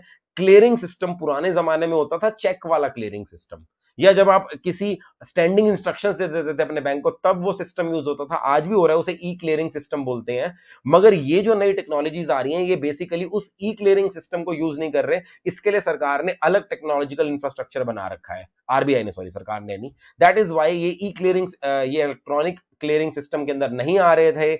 इनको अलग से नोटिफाई कर दिया just to bring in clarity and it has a retrospective effect. Right, बस हमें याद रखना है और कोई ज्यादा दिक्कत वाली बात नहीं। अगर ऐसा कोई पेमेंट मैकेनिज्म दिख जाएगा तो आप उसको प्रिस्क्राइब्ड मेथड ही मानोगे। राइट, ये तो छोटी सी अमेंडमेंट थी। मतलब इसका जिक्र अगर आप देखोगे ना, मैंने मई वाले जो अमेंडमेंट नोट्स थे उसमें भी अमेंडमेंट नंबर 30 बना के लास्ट में इसका जिक्र कर रखा है, इन सारे सेक्शंस का जिक्र किया है। मैंने बोला such other prescribed electronic mode, मगर यहां पर लिखा था no method has been notified. तो आप चाहो तो इसी अमेंडमेंट नोट्स जो आपके पिछले उनमें ही इन मेथड्स को लिख सकते हो। जिन बच्चों ने हमारे लेटेस्ट 2020 के नोट से पढ़ा है, अलग अलग जगह इन सेक्शंस के अंदर जिक्र आ रहा होगा एनी अदर प्रिस्क्राइब्ड मेथड। आप किसी एक जगह अगर चाहो तो इन मेथड्स को लिख लो ताकि आपको याद रहे ये मेथड हर जगह नोटिफाई कर दिए जा चुके हैं। एक छोटी सी अमेंडमेंट हो रही है रूल 6DD में। रूल 6DD अगर मैं आपको याद दिलाऊं, रूल 6DD पता कौन से सेक्शन में पढ़ा जाता था? 40A3, जो भी मैंने रिवाइज कराया। 40A3 बोलता है कोई भी रेवेन्यू एक्सपेंडिचर किया आपने 10,000 से ज्यादा की पेमेंट करी in a single day and इन मेथड्स के अलावा करी तो वो खर्चा डिसअलाउ हो जाएगा। मगर इस 40A3 की कुछ एक्सेप्शंस होती थी जो रूल 6DD में लिखी थी। एक्सेप्शंस मतलब इन केसेस में जो रूल 6DD में लिखे हैं वहां पर अगर आप पेमेंट 10,000 से ज्यादा भी कर दो और इन मेथड से मत करो तो भी आपका खर्चा डिसअलाउ नहीं होगा। रूल 6DD को याद कराने के लिए मैं आपको बुक में नहीं लेके जा रहा, आपको याद आ जाएगा। मैंने आपको अलग अलग तरीके बताए थे, कुछ मजबूरी में बनाए हैं सरकार ने, कुछ रिलैक्सेशन मजबूरी में मत, और कुछ ऐसे केसेस जहां पे सरकार को लग रहा है कोई टैक्स इवेजन की सामने वाला बंदा आपसे मिला नहीं हो सकता टैक्स इवेड करने के लिए। अकॉर्डिंगली किस किस कैटेगरी में क्या क्या आता है। अगर आप पेमेंट गवर्नमेंट को कर रहे हो, अगर आप पेमेंट आरबीआई को कर रहे हो, अगर आप पेमेंट कोई बैंकिंग इंस्टीट्यूशन को कर रहे हो, कोई cooperative society engaged in banking business या पोस्ट ऑफिस को कर रहे हो, वहां पर ऑब्वियसली सामने वाला आपके साथ कोई घुल मिल के चोरी नहीं कर रहा होगा, इसलिए वहां पर हमने रूल 6DD की एक्सेप्शन डाल रखी है। दूसरी चीज, हमने बेचारे लोगों को बचाने के लिए, छोटे छोटे लोगों को बचाने के लिए बोला था, अगर आप कॉटेज इंडस्ट्री को पेमेंट कर रहे हो, अगर आप फार्मर्स को पेमेंट कर रहे हो फॉर एग्रीकल्चर प्रोड्यूस, अगर आप फिशरीज के लिए पेमेंट कर रहे हो, और भी दो चार छोटी छोटी चीजें लिख रखी थी फ्लोरिकल्चर वगैरह से रिलेटेड, वहां पर जो मेन पर्सन ग्रो कर रहा है उसको पेमेंट कर रहे हो तो यहां पर एक्सेप्शन क्रिएट कर दी गई थी। लीव सैलरी के लिए एक्सेप्शन क्रिएटेड थी, सिमिलर टर्मिनल बेनिफिट्स के लिए, not just leave salary, terminal benefits के लिए हमने एक्सेप्शन क्रिएट करी थी। नो, कुछ बेनिफिट, कुछ एक्सेप्शन मजबूरी के लिए थे। जैसे अगर आपको याद हो, एक एक्सेप्शन थी, अगर आप पेमेंट कर रहे हो उस दिन जिस दिन बैंक की स्ट्राइक है या पब्लिक हॉलिडे है, उस दिन भी रूल 6DD की एक्सेप्शन क्रिएट कर रखी थी। मैंने पढ़ाते समय बोला था ये एक्सेप्शन बिल्कुल बेतुकी सी एक्सेप्शन है, बिकॉज एक जमाना हुआ करता था जब आपको बैंकिंग पेमेंट करने के लिए, चेक से पेमेंट, आरटीजीएस, एनईएफटी कराने के लिए बैंक जाना पड़ता था। आज की डेट में ये सारे मेथड्स तो इंटरनेट के थ्रू हो जाते हैं। तो आप जिस दिन बैंक बंद है, स्ट्राइक है, पब्लिक हॉलिडे है, उस दिन एक्सेप्शन क्रिएट करने की कोई जरूरत नहीं है, considering the present day world. And वही हुआ, रूल 6DD में उन्होंने वो क्लॉज ओमिट कर दिया है, for exclusion of payment required to be made on a single day on which bank were closed either on account of holiday or strike। ये वाली लाइन अब डिलीट हो गई है। तो आप, पहले भी ये रिडंडेंट सी थी मगर अब उन्होंने फॉर्मली इस लाइन को डिलीट कर दिया। जिन बच्चों ने हमारी बुक से पढ़ा है मैं आपको बता देता हूं कौन से पेज पे आपको अमेंडमेंट करनी। हाँ जी, जो हमारी बुक से पढ़ रहे हैं वो आ जाना मॉड्यूल नंबर 2 पे। मॉड्यूल नंबर 2 पे पेज 51 पे आपको दिखेगा, पे 40A3 स्टार्ट हो रहा है। पेज 52 पे मैंने एक्सेप्शंस दे रखी है रूल 6DD की, ठीक है। इसके अंदर कौन सा पॉइंट कट हुआ हमारा, पॉइंट नंबर एफ, पेज 53 पे है वो। Where the payment is made on a particular day that are closed on that day, but because of holiday or strike, it has to be proved that payment was required to be made on that day and not any other working day. ये वाले point को आप cut कर दोगे, इस point को हटा दिया गया है क्योंकि ये रेलेवेंट नहीं रहा था आजकल के हिसाब से। एक और पॉइंट को हटाया गया जो आपके आईसीआई के स्टैट्यूटरी अपडेट ने पता नहीं क्यों नहीं दिया है, क्योंकि वो पहले भी रिडंडेंट था, मगर प्रैक्टिकली वो उस पॉइंट को भी हटाया गया है। कौन से पॉइंट को, मैंने आपको यहां पे बताया था पॉइंट नंबर डी भी इररिलेवेंट था क्योंकि वहां पे debit card, credit card, electronic clearing system का जिक्र आ रहा था, क्योंकि उसको ऑलरेडी हमने अलग से नोटिफाई कर दिया है रूल अब्बा के अंदर 6 अब्बा के अंदर 6A के अंदर, इसलिए पॉइंट नंबर डी को भी रूल 6DD से हटा दिया है। हटाने का मतलब ये नहीं है कि टैक्स लगने, अब डेबिट नोट और क्रेडिट नोट के केस में डिसअलाउंस लग जाएगी, हटा इसलिए रहे हैं क्योंकि ऑलरेडी उसको एनी अदर प्रिस्क्राइब्ड मेथड में हमने बता रखा है। तो रूल 6DD के अंदर पॉइंट नंबर डी भी इररिलेवेंट हो गया, पॉइंट नंबर एफ भी हटा दिया गया, दोनों इररिलेवेंट हैं। एक पॉइंट और जो मुझे लगता था इनको हटाना चाहिए था मगर इन्होंने हटाया नहीं, कौन सा, मेरे हिसाब से तो ये पॉइंट भी इररिलेवेंट हो गया आज की डेट में, point number C, where the payment is made in a village or a town which does not have any bank on the date on which payment is made. But फिर भी शायद government को लग रहा होगा there are so many banks जहां there are so many villages जहां पर बैंकिंग फैसिलिटी नहीं पहुंची है, तो शायद ये पॉइंट अभी भी उनको रेलेवेंट लग रहा होगा पॉइंट नंबर सी को, इसलिए उन्होंने एक्सेप्शन से नहीं हटाया। हमें यहां बैठकर दिल्ली के अंदर बैठ के शायद ये इमेजिन नहीं कर सकते हम कि शायद देयर आर एरियाज जहां पर बैंकिंग फैसिलिटी बिल्कुल नहीं पहुंची, इंटरनेट बैंकिंग फैसिलिटी मतलब इंटरनेट भी नहीं पहुंचा। हमें ऐसा लगता है हर जगह पहुंच तो गया है क्योंकि हमारे यहाँ तो हर थोड़ी देर बाद कोई ना कोई बैंक आ जाता है, but I think there are areas, rural area specially, जहां पर अब गवर्नमेंट अभी भी ट्राई कर रही है बैंकिंग फैसिलिटी की आदत डलवाने की, इसलिए उन्होंने ये वाला पॉइंट नंबर सी अभी तक हटाया नहीं है। जिस विलेज के अंदर बैंक नहीं है, दूर दूर तक बैंकिंग फैसिलिटी वगैरह नहीं है, वहां पर अगर आप पेमेंट करोगे it will fall under exception, disallowance नहीं होगी। That's again a very small amendment. Moving on, अभी तक आपने देखा होगा सारी अमेंडमेंट्स ऐसी आई हैं बिल्कुल छोटी छोटी, जिसको रिवाइज करने में आपको ज्यादा टाइम नहीं लगेगा। Now let's come to 194N। 194N एक नया सेक्शन था जो फाइनेंस एक्ट 2019 ने इंट्रोड्यूस किया है। अकॉर्डिंगली मैंने जब क्लास में पढ़ा रहा था टीडीएस चैप्टर, तब भी मैंने आपको हाईलाइट कराया था कि ये चैप्टर बहुत बहुत ये सेक्शन बहुत बहुत बहुत इंपॉर्टेंट है। अमेंडमेंट्स में भी मैंने इस चीज को बहुत बार बोला था, very very important, there are high chances इसमें से क्वेश्चन आने के लिए। 194N किसके लिए, यहां पर एक अलग ही तरह का गजब तरह का टीडीएस निकाला गया, प्रोविजन लाया गया। यहां पे क्या बोला गया, कोई भी अगर बैंक है, banking company under banking regulation act, या फिर कोई कोऑपरेटिव सोसाइटी है जो बैंकिंग का काम करती है, बेसिकली जिनको हम कोऑपरेटिव बैंक्स बोलते हैं, या फिर कोई पोस्ट ऑफिस है, पोस्ट ऑफिस भी बैंकिंग का काम करता है आपको पता है, इन सबके पास हमारे सेविंग अकाउंट या करंट अकाउंट खुलवा सकते हैं। अगर एक पर्सन इन अपने बैंक में, कोऑपरेटिव सोसाइटी में या पोस्ट ऑफिस में अपने अकाउंट से एक साल के अंदर 1 करोड़ से ज्यादा का कैश विड्रॉ करता है, चाहे वो कैश सेविंग अकाउंट से विड्रॉ करा आपने या करंट अकाउंट से, अगर आपने कैश में 1 करोड़ से ज्यादा का अमाउंट विड्रॉ किया from a bank, from a cooperative bank या from a post office, then bank को टीडीएस काटना है at the rate of 2%। Bank 2% पे टीडीएस काटेगा, बट इंपॉर्टेंट चीज पता क्या थी, बैंक पूरे विड्रॉल अमाउंट पे 2% नहीं काटेगा, बैंक उसी अमाउंट पे काटेगा so much of the amount which exceeds 1 crore रुपए। सिंपल भाषा में बोलूं, अगर आपने 1 करोड़ 20 लाख विड्रॉल किया है तो जो टीडीएस है वो 1 करोड़ 20 लाख पे नहीं लगेगा, वो सिर्फ और सिर्फ 20 लाख में लगेगा। ये इकलौता ऐसा सेक्शन था जहां पे एक थ्रेशोल्ड रखी गई है, अगर उस थ्रेशोल्ड को क्रॉस करो तो सिर्फ ऊपर वाले अमाउंट पे टीडीएस कटता था। जबकि टीडीएस के बाकी सारे सेक्शन में जहां पर भी लिमिट दी गई है, चाहे वो 30,000 हो, चाहे वो 1 लाख हो, चाहे वो 15,000 हो, हर थ्रेशोल्ड को क्रॉस करने पे ना पूरे अमाउंट पे टीडीएस कटता था। यहां पर क्योंकि हम विड्रॉल के ऊपर टीडीएस काट रहे हैं, हमने इसलिए बोला था 1 करोड़ से ऊपर वाले कैश विड्रॉल्स के ऊपर टीडीएस कटेगा 2% के हिसाब से। कौन काटेगा टीडीएस, बैंक काटेगा, और उस किसका टीडीएस काटेगा, जो भी पर्सन विड्रॉ कर रहा है। अब इसके अंदर छोटी मोटी 2-4 मैंने बातें बोली थी। आप जिस अकाउंट से विड्रॉ कर रहे हो वो सेविंग अकाउंट भी हो सकता है, करंट अकाउंट भी हो सकता है। 1 करोड़ सिंगल टाइम पे नहीं देखना हमने, 1 crore aggregated in a financial year की बात कर रहे हैं हम, तभी 1 करोड़ का पॉइंट रेलेवेंट है। अगली चीज, अगर आपके पास बैंक के अलग अलग अकाउंट्स हैं, एक बैंक में एक से ज्यादा अकाउंट हो सकते हैं, यस, अलग अलग ब्रांचेस में हो सकते हैं, एक ब्रांच में भी अलग अलग अकाउंट हो सकते हैं, तो यहां पर लॉ ने बड़ा क्लियर कर रखा है। मैं आपको अमेंडमेंट नोट से दिखा देता हूं, ये सारी बातें मैंने अपने अमेंडमेंट नोट्स में लिखी। हाँ जी, तो इस पॉइंट को मैंने हाईलाइट किया था कि सारे अकाउंट्स का एग्रीगेट 1 करोड़ से ज्यादा होना चाहिए। चाहे अलग अलग ब्रांचेस में आपके 1 करोड़ रुपए हैं तो भी आप अलग अलग ब्रांचेस से अगर विड्रॉ कर रहे हो तो वो ऐड करके 1 करोड़ की लिमिट चेक की जाएगी। एक चीज और मैंने बताई थी, यहां पर ये प्रोविजन अप्लाई नहीं होगा कि आपके अलग अलग बैंक्स के अंदर अकाउंट है। जैसे एग्जांपल दे रखा है, अगर आपका पीएनबी के अंदर अकाउंट है और आपका स्टेट बैंक ऑफ इंडिया का अकाउंट है, तो पीएनबी अपनी 1 करोड़ की लिमिट अलग चेक करेगा, state bank of India 1 crore अलग चेक करेगा। तो अगर मैंने 70 लाख पीएनबी से निकाल लिए, 80 लाख स्टेट बैंक से निकाल लिए, तो दोनों टीडीएस नहीं काटेंगे। It has to be seen, 1 crore की limit has to be seen पर डिडक्टर। डिडक्टर इस केस में कौन है? बैंक। हर बैंक अपने लिए 1 करोड़ की लिमिट अलग देखेगा, बट हाँ, जब एक बैंक पीएनबी अपनी लिमिट चेक करेगा 1 करोड़ की, तो वो सारी ब्रांचेस सारे अकाउंट से किए गए विड्रॉल्स को चेक करेगा। ध्यान देना, इसके अंदर आपने अपने अकाउंट से जो भी चेक काटे, आरटीजीएस कराई, एनईएफटी कराई, यूपीआई कराई, इलेक्ट्रॉनिक मोड से जो पेमेंट करी है वो कवर नहीं होंगी। यहां पर सिर्फ और सिर्फ क्या कवर है? अगर आप विड्रॉल करा रहे हो in cash of a sum exceeding 1 crore रुपए, राइट। अच्छा, यहां पर अब एक दो चीजें अमेंडमेंट, एक क्लैरिफिकेशन तो मैंने ऑलरेडी अपनी कवर कर ली थी बुक के अंदर ही, एक आधी क्लैरिफिकेशन और है जो हमें अभी देखनी है।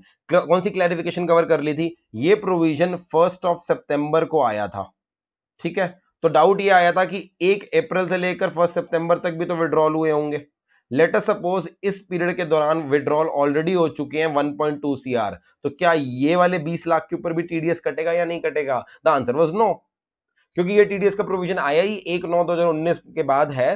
तो टीडीएस अगर आपने ऑलरेडी विड्रॉ 1 करोड़ से ऊपर कर लिया है तो 1 सितंबर 2019 से पहले टीडीएस नहीं कटेगा। मगर डाउट ये था कि अगर 1.2 करोड़ में ऑलरेडी विड्रॉ कर चुका हूं, अब मैं एक्स्ट्रा 10 लाख विड्रॉ और करता हूं, तो क्या अब 1 करोड़ की लिमिट फिर से गिननी है 1 सितंबर से, या 1.2 करोड़ ऑलरेडी विड्रॉन मानूं और अब 10 लाख के ऊपर मैं 2% टीडीएस लगा दूं? डाउट समझ में आ रहा है? देयर इज नो प्रॉब्लम कि 1 सितंबर 2019 से पहले जितना विड्रॉल कर गए उस पे तो टीडीएस नहीं लगा रहे, क्योंकि प्रोविजन इफेक्टिव 1/9 से हुआ है। मगर 1 करोड़ की लिमिट चेक करते समय वो पीरियड के अंदर जो विड्रॉल हुआ है उसको भी ध्यान देना, क्योंकि इस साल में ऑलरेडी 1 करोड़ का विड्रॉल हो चुका है। तो अब स्टार्टिंग फ्रॉम 1 सितंबर जो भी विड्रॉल करोगे उस पे 2% टीडीएस कटेगा। This clarification we are already done, यही रिप्रोड्यूस की गई है। तो पहली चीज तो हमने ऑलरेडी कवर कर रही थी, ये वाली clarification it was already covered in our classes and our previous amendment video. Next चीज जो यहां पर आई है, ये सेक्शन बताता है कुछ केसेस ऐसे हैं जहां पर ये प्रोविजन अप्लाई नहीं करेगा, यानी यहां पर भी कुछ एक्सेप्शंस है। एक्सेप्शंस का मतलब इन केसेस के अंदर अगर किसी पर्सन ने अपने बैंक अकाउंट से, कोऑपरेटिव बैंक से या पोस्ट ऑफिस से विड्रॉ भी कर लिया 1 करोड़ से ज्यादा, टीडीएस नहीं लगेगा। कौन से केसेस में? यदि विड्रॉ कौन कर रहा है? गवर्नमेंट खुद कर रही है। गवर्नमेंट के अकाउंट बैंक्स के पास ही होते हैं, उनमें तो करोड़ों के विड्रॉल हो सकते हैं। तो गवर्नमेंट कह रही है मेरा मत टीडीएस काट लेना, अपने आप को तो वैसे ही बाहर कर देती है गवर्नमेंट हर जगह से। अगली चीज, एक बैंक दूसरे बैंक के अंदर अकाउंट नहीं खुलवा सकता। इनफैक्ट बैंक्स दूसरे बैंक में अकाउंट खुलवाते हैं, कभी कैश लेने के लिए, कैश देने के लिए। करेंसी चेस्ट ना कभी एक किसी शहर के अंदर सिर्फ एक बैंक की होती है, बाकी सारे बैंक वहीं से ही पैसे विड्रॉ करा करा के अपना काम चला लेते हैं। तो अगर एक बैंक दूसरे बैंक से विड्रॉ करा के जा रहा है तो टीडीएस मत काट लेना, ऑब्वियस सी बात है। फिर any bank business correspondent of a banking company या कोऑपरेटिव सोसाइटी या पोस्ट ऑफिस। बिजनेस कॉरेस्पॉन्डेंट क्या होते हैं, ये चीज हम डिटेल में पढ़ते हैं जीएसटी के अंदर। बिजनेस कॉरेस्पॉन्डेंट एक तरह के एजेंट्स है बैंक के, जिनको बैंक ने ऑथराइज कर रखा है कि तुम मेरे बिहाफ पर पेमेंट्स भी कर सकते हो, मेरे बिहाफ पर डिपॉजिट्स भी ले सकते हो। यहां पर बैंक ने इनको ऑथराइज इसलिए कर रखा है ताकि बैंक जहां जहां अपनी ब्रांचेस नहीं खोल सकता, चप्पे चप्पे गली गली के अंदर थोड़ा ब्रांच खोल देगा, वहां पे बिजनेस कॉरेस्पॉन्डेंट अपॉइंट कर दिए। अगर आज आपने पीएनबी के अंदर पैसा डिपॉजिट कराना है, लाइन में जाने की नहीं जरूरत, आप पीएनबी के बिजनेस कॉरेस्पॉन्डेंट को डिपॉजिट कराओ, वो आपके डिपॉजिट ले लेगा, आपको एक्नॉलेजमेंट दे देगा पीएनबी के बिहाफ पर। 1 दिन बाद, 2 दिन बाद आपको वो पैसा अपने बैंक अकाउंट में मिलेगा। तो basically they are like agents of the bank. मगर हाँ, वहां पर इंस्टेंटली काम नहीं हो पाता, कई बार थोड़ा सा टाइम लग जाता है, क्योंकि बैंक के अंदर जाओगे विद इन सेकंड्स आपका मैसेज आ जाएगा। बिजनेस कॉरेस्पॉन्डेंट थोड़ी सी देर लगाता है, but it's a very effective mechanism चप्पे चप्पे तक बैंकिंग को पहुंचाने के लिए। अब बिजनेस कॉरेस्पॉन्डेंट ऑब्वियस सी बात है, अगर सरकार अगर बैंक के भी यहाँ पे पेमेंट कर सकता है तो उसको कैश मेंटेन रखना पड़ता होगा, और कैश मेंटेन करने के लिए क्या करता होगा, वो 2-3 दिन के लिए या रोज डेली का कैश सवेरे सवेरे निकाल के आता होगा कि लोग मेरे पास आएंगे, विड्रॉल्स लेंगे बैंक के बिहाफ पे। तो जब बैंक अपने कॉरेस्पॉन्डेंट को विड्रॉल दे रहा है कैश में, तब टीडीएस नहीं कटेगा। लॉजिकल है। बैंक, गवर्नमेंट, बैंक के कॉरेस्पॉन्डेंट, उन तीनों को बाहर कर दिया। अगला, व्हाइट लेबल एटीएम ऑपरेटर्स। अब ये व्हाइट लेबल एटीएम ऑपरेटर्स क्या होते हैं? टिपिकली में आदत है हमारा, हम जब भी एटीएम में जाते हैं ना, किसी बैंक के एटीएम में जाते हैं, जरूरी नहीं है हमारा बैंक ही हो जिसमें हमारा अकाउंट है, किसी भी बैंक में चले जाते हैं। जैसे मेरा अकाउंट यस बैंक में है, चुन के मैंने बहुत ही बढ़िया बैंक को चुना है, यस बैंक के अंदर मेरा अकाउंट है, तो मैं एटीएम में जाता हूं, पीएनबी के एटीएम से भी पैसे विड्रॉ कर सकता हूं, स्टेट बैंक के एटीएम से भी पैसा विड्रॉ कर सकता हूं। हाँ, अगर आप ध्यान से देखो, मैं स्टेट बैंक ऑफ इंडिया से पैसा विड्रॉ करता हूं, तो आप सोच सकते हो state bank of India yes bank से पैसे लेता होगा।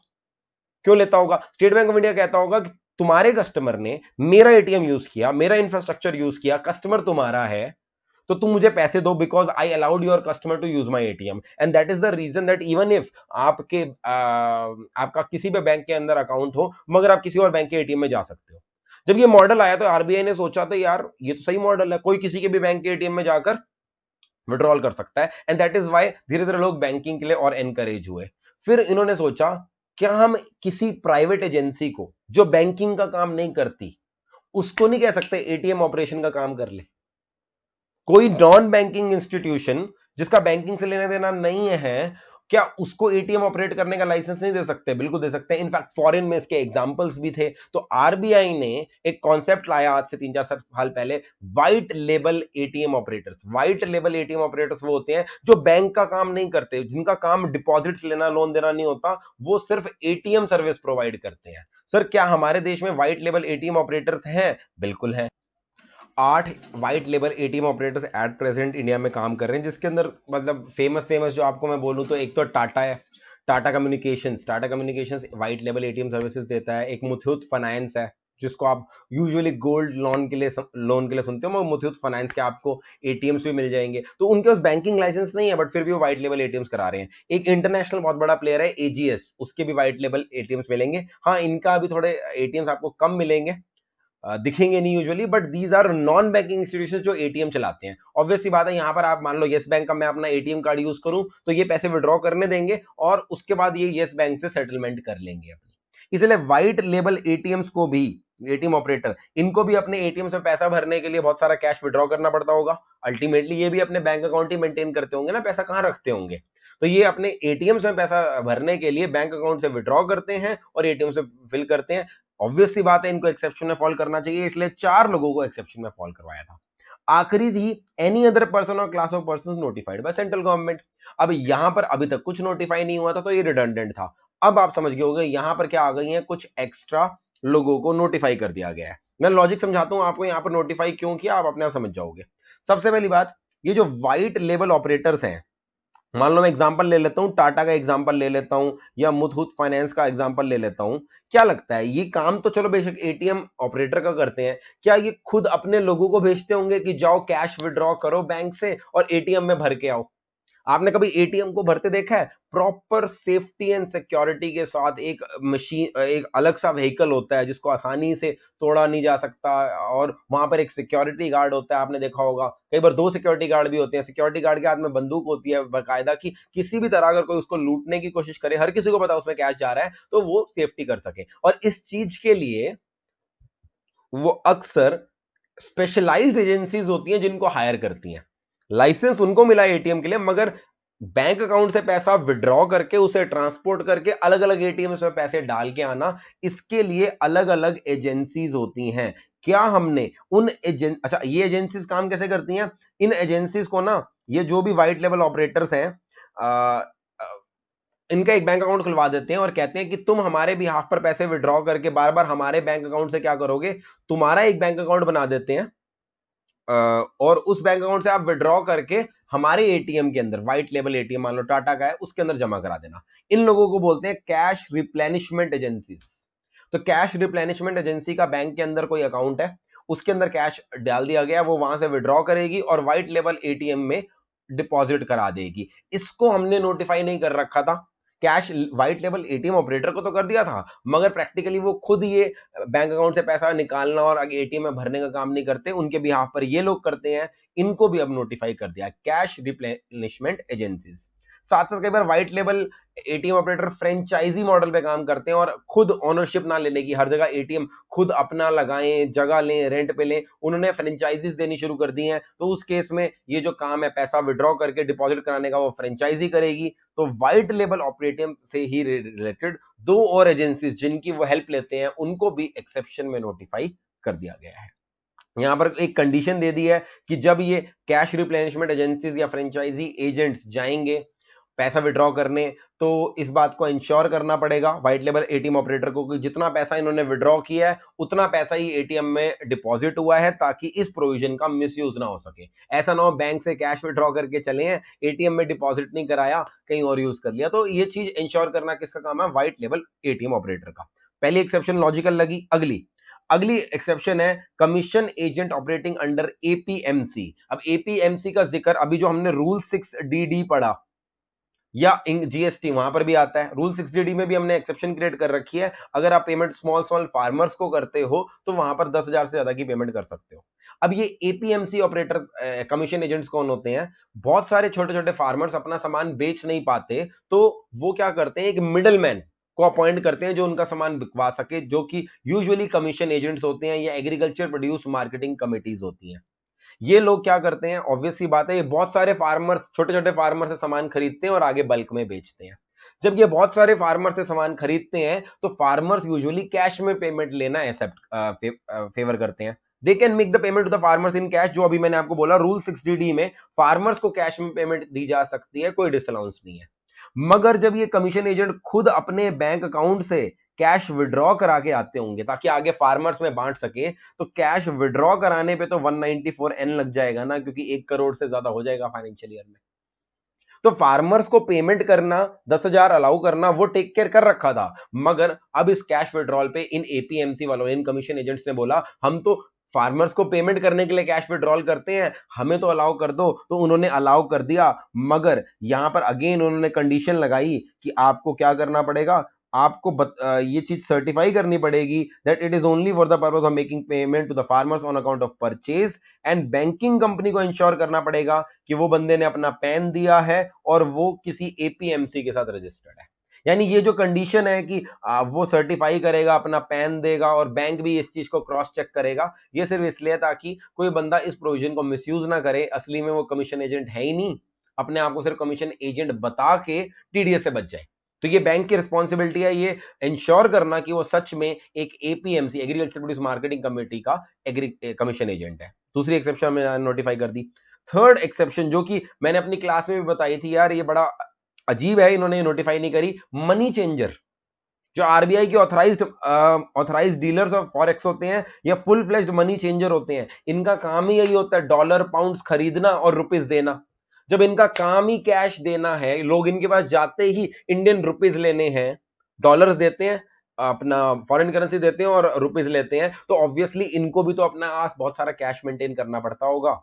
और ये भी यही करते होंगे, हर एक दिन बाद, 2 दिन बाद कैश विड्रॉ करके लाते होंगे बैंक से, इसलिए इनको भी एक्सेप्शन में डाल दिया। अगर आप एक आरबीआई अप्रूव्ड ऑथराइज्ड डीलर हो या फुल फ्लेज मनी चेंजर हो, आप भी पैसा विड्रॉ कर सकते हो। इनके लिए भी हमने सेफगार्ड ये रखा कि आपको बैंक को इंश्योर करना पड़ेगा that they are approved by RBI और ये आरबीआई की गाइडलाइंस के हिसाब से ही मनी चेंजिंग कर रहे हैं।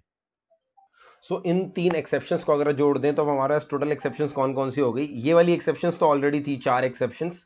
अब ये जो नोटिफाइड कैटेगरी है इसके अंदर 3 एक्सेप्शंस आपको और एक्स्ट्रा लिख लेनी है, चाहो तो आप उन्हीं नोट्स के अंदर ऐड कर सकते हो। पहली एक्सेप्शन तो व्हाइट लेबल एटीएम ऑपरेटर से फ्रेंचाइजी एजेंट और उनके कैश रिप्लेनिशमेंट एजेंसीज वाले। दूसरे, जिन लोगों ने एपीएमसी के कमीशन एजेंट है, फार्मर्स को आगे पेमेंट करनी है। और तीसरा, फुल फ्लैश मनी चेंजर या ऑथराइज्ड मनी ऑपरेटर वाले। राइट। एक चीज यहां पर और दे रखी है जो कि ऑब्वियस थी मगर सरकार को नोटिफाई करनी है। अगर लेट अस सपोज आपने बैंक अकाउंट से पैसा निकाला 1 करोड़ से ज्यादा और आपका 2% के हिसाब से टीडीएस कटा, सवाल ये था टीडीएस का क्रेडिट किसको मिलेगा? अब सरकार ने इस चीज को कहीं लिख के नहीं बोल रखा था, मगर इट इज क्वाइट लॉजिकल। किसको टीडीएस का क्रेडिट मिलना चाहिए? जिस बंदे का वो बैंक अकाउंट है। अगर एटीएम अगर बैंक अकाउंट मेरा है तो मेरे को टीडीएस क्रेडिट मिलेगा ना। अब उस चीज को सरकार ने लिख के दे दिया एक जगह रूल के अंदर। Accordingly, CBDT has inserted this rule to provide that for the purpose of 194N, credit for the TDS shall be given to the person for whose account tax is deducted and paid to the central government. This was quite obvious. इसको मैं amendment नहीं बोलूंगा, इसको मैं just एक clarification बोलूंगा। तो 194N के अंदर ये वाली जो amendment आई है, ये slightly मैं बोलूंगा important है, क्योंकि ये section important है। पहले 4 एक्सेप्शन थी, अब 7 हो गई हैं, तो इन 3 एक्सेप्शन को अपने दिमाग में रखना। ठीक है जी, आगे बढ़ते हैं। अगली डिडक्शन है अगली अमेंडमेंट है 194M से रिलेटेड। 194M भी अगर आपको याद होगा, ये भी वेरी इंपॉर्टेंट था हमारा ये भी फाइनेंस एक्ट 2019 ने अमेंड किया है। इसके अंदर 3 तरह की पेमेंट्स कवर्ड होती हैं। सबसे पहले any contract for work, any contract for work पे अगर 194C के अंदर टीडीएस नहीं कटा तो वो यहां पर कवर होगा। सेकेंडली कमीशन 194H, अगर 194H में कमीशन पे टीडीएस नहीं कटा तो वो कमीशन यहां कवर होगी। और third 194J for professional services, अगर आपने प्रोफेशनल सर्विसेज की पेमेंट करी और उस पर 194J में टीडीएस नहीं कटना तो यहां पर कटेगा।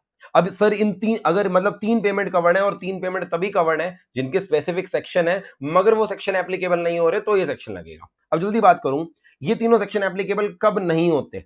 194C की बात करूं, इस 194C में कॉन्ट्रैक्ट फॉर वर्क की पेमेंट एक इंडिविजुअल और एचयूएफ को नहीं करनी होती अगर उनको इमीडिएटली प्रीसीडिंग ईयर में टैक्स ऑडिट नहीं कराना। अगर उन पे टैक्स ऑडिट एप्लीकेबल नहीं है तो 194C एप्लीकेबल नहीं होगा, और 194C एप्लीकेबल नहीं है तो ऑटोमेटिकली वो किस में आ जाएंगे, 194M में आ जाएंगे।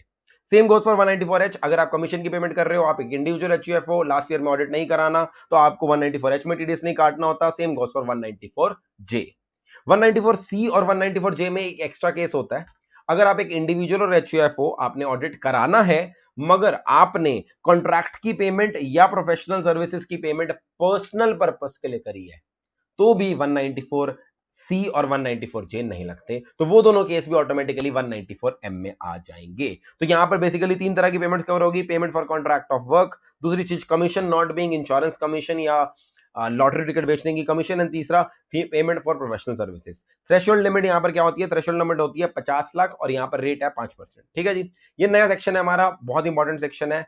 अब यहां पर इट इज वन ऑफ दो सेक्शंस जहां पर एक इंडिविजुअल और एक एचयूएफ जिसको ऑडिट नहीं कराना उसको हमने टीडीएस काटने के लिए बोला है। और आपको पता है टीडीएस काटना में डिडक्टर के लिए बहुत बड़ी समस्या है क्योंकि डिडक्टर को बहुत सारी कंप्लायंसेस करनी होती हैं। तो ऐसे जितने भी टीडीएस के सेक्शन है जहां पर हम एक छोटे बंदे को, छोटा बंदा मतलब individual HUF not subjected to tax audit को टीडीएस काटने के लिए बोलते हैं, वहां पर कंप्लायंस रिक्वायरमेंट उनके लिए थोड़ी सी हल्की कर देते हैं। जैसे कि आपको याद होगा 194IA, 194IA में sale consideration on immovable property पर टीडीएस काटना होता है। वहां पर जो बंदा सेल कंसिडरेशन पे कर रहा है बेसिकली बायर, वो टीडीएस काटेगा। बायर छोटा हो सकता है, बड़ा हो सकता है, वहां पर उन्होंने एक्सेप्शन नहीं क्रिएट करी। तो छोटे बाय इंडिविजुअल एचयूएफ अगर उसने एक सेल प्रॉपर्टी खरीदी है उसको टीडीएस काटने में दिक्कत आती, इसीलिए उन्होंने यहां पर 194IA में क्या बोला था, आपको टीडीएस काटने के लिए रिटर्न कम चालान बनाना है। रिटर्न कम चालान यानी एक ही डॉक्यूमेंट चालान भी माना जाएगा और आपका ही रिटर्न भी माना जाएगा, और वो डॉक्यूमेंट था फॉर्म नंबर 26QB। 26QB भरना होता था उन लोगों को जिन्होंने 194IA में टीडीएस काटना है। फिर आया था 194IB, इसके अंदर इंडिविजुअल और एचयूएफ जिनको ऑडिट नहीं कराना, यदि वो रेंटल इनकम पे कर रहे हैं 50,000 पर मंथ से ज्यादा, उनको टीडीएस काटना होता था। अगेन क्योंकि पे करने वाला बंदा छोटा हो सकता है, without subjected to tax audit हो सकता है, इनके लिए रिटर्न कम चालान हमने बनाया था 26QC, ताकि इनको अलग से रिटर्न मंथली बेसिस पे वगैरह क्वार्टरली बेसिस पे फाइल ना करनी पड़े, इनको टीडीएस जमा कराना है और उसी को रिटर्न मान लिया जाएगा। दोनों ही केसेस के अंदर जमा करवाना होता था within 30 days, within 30 days from date of deduction. जिस दिन टीडीएस आपने काटा है उस दिन से 30 दिन के अंदर अंदर आपको जमा कराना है। तो वो जनरली होता था ना, जो मंथली बेसिस पे टीडीएस काट रहे हो अगली महीने की 7 तारीख तक जमा करा दो, वो सब यहां पर अप्लाई नहीं होता था। जो बंदा टीडीएस काटता है वो टीडीएस सर्टिफिकेट भी देता है, generally TDS certificate form 16 salary के केस में, फॉर्म 16A अदर केसेस में होता है। मगर यहां पर टीडीएस सर्टिफिकेट भी ऑटोमेटिकली जनरेट हो जाता है इन लोगों के लिए, ये अपने डिडक्टी को टीडीएस सर्टिफिकेट दे सकते हैं। टीडीएस सर्टिफिकेट यहां पे 16B लगता है, यहां पे 16C लगता है। तो देखा जाए कंप्लायंस रिक्वायरमेंट इनके लिए बड़ी सिंपल कर दी। और हां, ऐसे लोगों को टैन लेने की आवश्यकता नहीं है, उनके लिए हमने कहा आप बिना टैन लिए ये सिंप्लीफाइड तरीके से अपनी एक तरह से टीडीएस रिटर्न फाइल करवा दी चालान के साथ साथ ही, और आपको टीडीएस सर्टिफिकेट जो डिडक्टी को देना है वो भी ऑटोमेटिकली हमने 16B या 16C में जनरेट करा दिया। अब 194M सेक्शन जब आया, 194M में भी तो यही समस्या है, जो बंदा टीडीएस काट रहा है वो इंडिविजुअल एचयूएफ छोटा है, तो उसके लिए भी स्पेशलाइज तरीका होना चाहिए, बिल्कुल होना चाहिए। अब ये स्पेशल तरीका मैंने ऑलरेडी आपको अपनी क्लासेस में बता दिया था, मगर ये तरीका सही बताऊं, जब आईसीआई का स्टडी मटेरियल आया था तब नोटिफाई नहीं हुआ था, तो आईसीआई ने एक तरह से अपनी रिस्पॉन्सिबिलिटी पूरी करने के लिए अमेंडमेंट बता दी। इन लोगों को भी 10 लेने की आवश्यकता नहीं होती, जिनको लोगों को 194 में टीडीएस काटना है।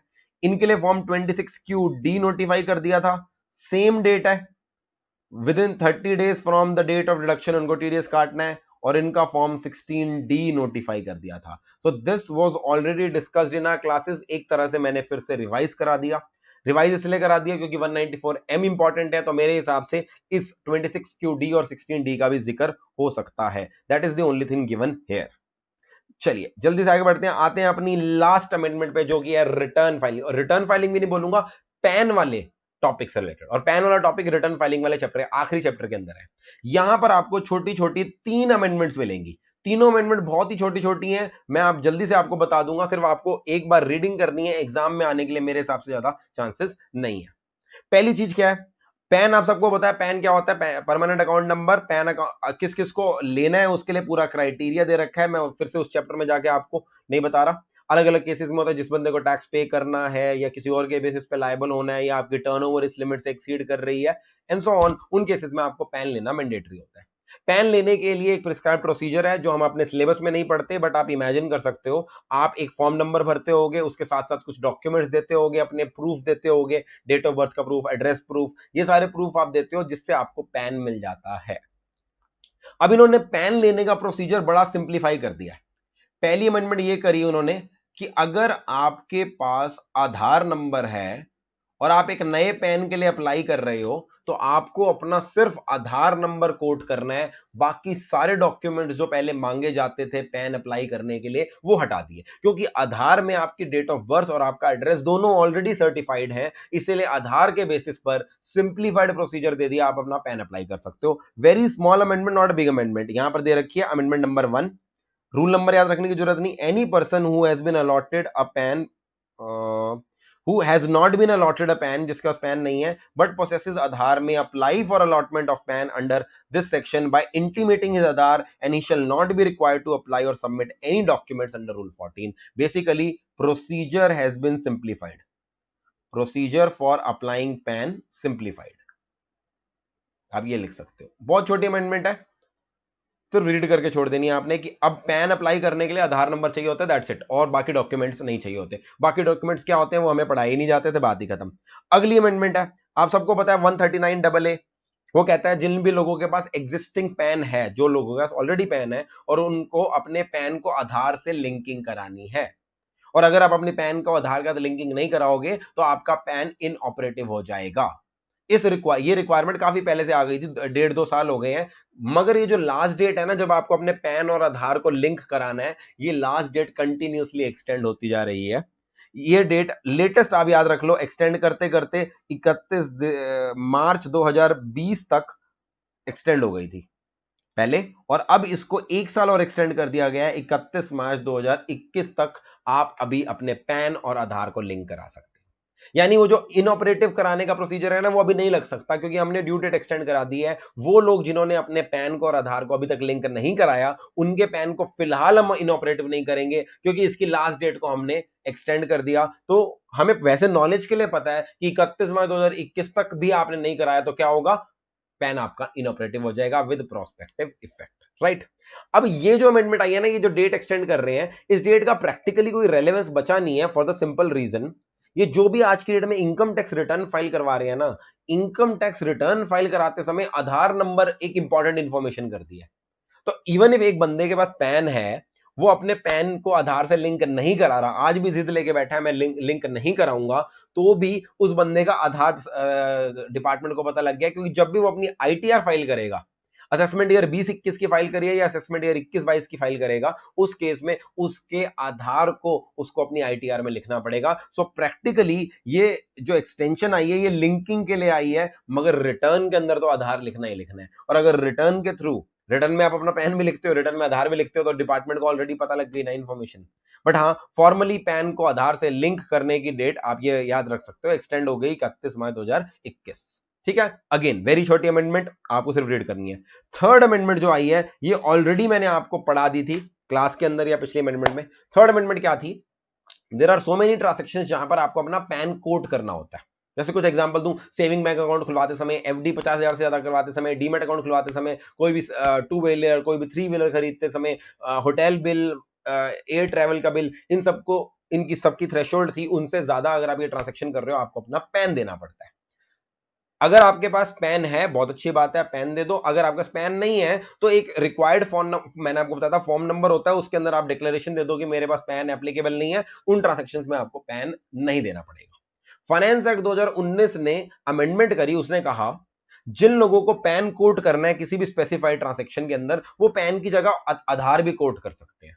यानी अगर आपके पास पैन है मगर पैन की जगह आधार कोड करना चाहते हो तो it is a sufficient compliance, यानी पैन और आधार को इंटरचेंजेबल बना दिया। ये अमेंडमेंट हम ऑलरेडी कवर कर चुके हैं। दूसरी चीज जो मैंने बताई थी, जो इंपॉर्टेंट इन्होंने करी, वो ये करी, जिन लोगों के पास पैन नहीं है, पहले हम उनसे सिर्फ एक डिक्लेरेशन लेके उनको छोड़ देते थे कि जाओ तुमसे डिक्लेरेशन ले ली, अब तुम्हें और कुछ करने की जरूरत नहीं है। फाइनेंस एक्ट 2019 ने उनको ये बोला था, अगर आपके पास पैन नहीं है, आप एक स्पेसिफाइड ट्रांजैक्शन जहां पर यूजुअली पैन कोड करना होता है वो करते हो, बट आपके पास आधार है, तो यहां पर आपको आधार देना पड़ेगा। और ऐसा पर्सन जो अपना आधार दे रहा है उसको हम मैंडेटरी पैन ऑटोमेटिकली अलॉट कर देंगे। यानी अब आपका ये बहाना नहीं चलेगा कि मेरे पास पैन नहीं है, मैं सेविंग बैंक अकाउंट खुलवाना चाहता हूं, प्लीज वो डिक्लेरेशन ले लो और मेरा सेविंग बैंक खोल दो। पहले ये बहाना चल जाता था, अब वो सीधा पूछेंगे पैन नहीं है, कोई दिक्कत नहीं, क्या आधार है? आप बोलोगे हाँ, देश में मेजोरिटी लोगों के पास आधार हो ही गया है, तो आधार आपको कोड करना पड़ेगा। और जैसे ही आधार कोड होगा, डिपार्टमेंट ने बोला था हम आपको ऑटोमेटिकली क्या कर देंगे, पैन अलॉट कर देंगे। ये अमेंडमेंट हमने कर ली थी। तो सर अमेंडमेंट आपने सब ऑलरेडी कराई दी थी, तो अब क्या आया? अब उन्होंने ना ये चीज क्लैरिफाई कर दिया, any person who has not been allotted a PAN but possesses Aadhaar and has furnished or intimated his Aadhaar in lieu of PAN की जगह उसने अपना आधार दे दिया है in accordance with 139A5E, 139A5E वही स्पेसिफाइड ट्रांजैक्शंस वाला सेक्शन है जो कहता है इन ट्रांजैक्शन के केस में पैन कोड करो। तो अगर उन ट्रांजैक्शंस के अंदर आपने आधार कर दिया है, it shall be deemed, you shall be deemed to have applied for allotment of PAN and he shall not be required to furnish any other application। यानी जब हमने बोला था ना एक्ट ने कि ऐसे बंदे को पैन अलॉट कर दिया जाएगा, तो प्रोसीजरली ये दिक्कत ही आई, आप पैन अलॉट कैसे कर दोगे? एप्लीकेशन तो फाइल करी नहीं सामने वाले ने, तो उन्होंने क्लैरिफाई कर दी, ऐसा बंदा जिसने अपना आधार कोड किया है ऑन अ स्पेसिफाइड ट्रांजैक्शन, उस बंदे को पैन की अलग से एप्लीकेशन देने की जरूरत नहीं है। हम उसके इस एक्ट को, आधार कोड करने को, एक डीम्ड एप्लीकेशन मान लेंगे। और वैसे भी तो एप्लीकेशन में आधार ही चाहिए होता है, आधार हमें पता लग गया, उस बंदे को थोड़े दिन के अंदर हम ऑटोमेटिकली पैन कर देंगे, अलॉट कर देंगे। यानी एक जमाना हुआ करता था लोग लाइनों में लग के पैन अलॉट करवाते थे, और एक जमाना आज आ गया है जब डिपार्टमेंट कह रहा है कोई नहीं चाहिए तुमसे एप्लीकेशन, तुम्हारे आधार के बेसिस पे ऑटोमेटिकली पैन हम अलॉट करा देंगे। तो थर्ड पॉइंट को मैं ये कहूंगा अमेंडमेंट नहीं है, ये सिर्फ एक क्लैरिफिकेशन है। फाइनेंस एक्ट 2019 ने ये चीज तो ऑलरेडी बोल दी थी कि पैन ऑटोमेटिकली अलॉट हो जाएगा, उसका सिर्फ प्रोसीजरल एस्पेक्ट उन्होंने क्लैरिफाई किया है कि एप्लीकेशन अलग से देने की जरूरत नहीं, डीम्ड एप्लीकेशन मान लिया जाएगा। Right, so this is all about income tax amendments. आपने नोट किया होगा जितनी भी मैंने अमेंडमेंट कराई उसमें कोई भी मेजर अमेंडमेंट नहीं है, and that is the reason which I was saying earlier कि अमेंडमेंट आएंगी भी तो बहुत छुटमुट आएंगी। ये मैंने सेफ साइड पे ऑलरेडी आपको अमेंडमेंट्स करा दी, इसके लिए मैंने कोई अलग से नोट्स नहीं बनाए, यहीं से करा दी, क्योंकि मेरे हिसाब से अमेंडमेंट्स ये ज्यादा रेलेवेंट नहीं है एग्जाम के लिए। बट हाँ, ये जो अमेंडमेंट 30 अमेंडमेंट मैंने May 20 के लिए करी थी, ये ज्यादा रेलेवेंट है, एक बार इनको जरूर देखिएगा। इवन इफ आपने लेटेस्ट बैच लिया है, एक बार समरी रिवीजन देख लीजिएगा, ये सेक्शंस इंपॉर्टेंट सेक्शंस हो जाएंगे आपके लिए एग्जाम के लिए। Right, thank you so much for watching this video. आपको कोई भी डाउट्स हैं, कुछ हैं, वो आप मुझसे इंस्टाग्राम पे पूछ सकते हो। जो स्टूडेंट्स हमसे ही क्लासेस ले रहे हैं, व्हाट्सएप पे आप हमसे क्वेरीज ले सकते हो। आप सबका फोन नंबर होगा ही मेरा व्हाट्सएप का। रहा सवाल इसका क्या कहते हैं, इनकम टैक्स के मैराथन का, देखो जीएसटी के तो मैराथन में तैयार कर रहा हूं, इनकम टैक्स का मैराथन नहीं, मैं इनकम टैक्स का सोच रहा हूं चैप्टर वाइज रिवीजन कराऊंगा, और वो भी अभी नहीं करा पाऊंगा, मेरे हिसाब से सितंबर एंड तक या सितंबर मिड के बाद हो पाएगी। तो मैं कोई प्रॉमिस नहीं कर रहा इनकम टैक्स मैराथन जल्दी से जल्दी का। हाँ, मैं चैप्टर वाइज रिवीजन वीडियोस बनाऊंगा, टेंशन लेने वाली बात नहीं है, आपको सितंबर एंड अक्टूबर के आसपास इसकी भी रिवीजन वीडियोस मिल जाएगी। Thank you so much, this was Sanchit Grover and I will meet you in the next videos.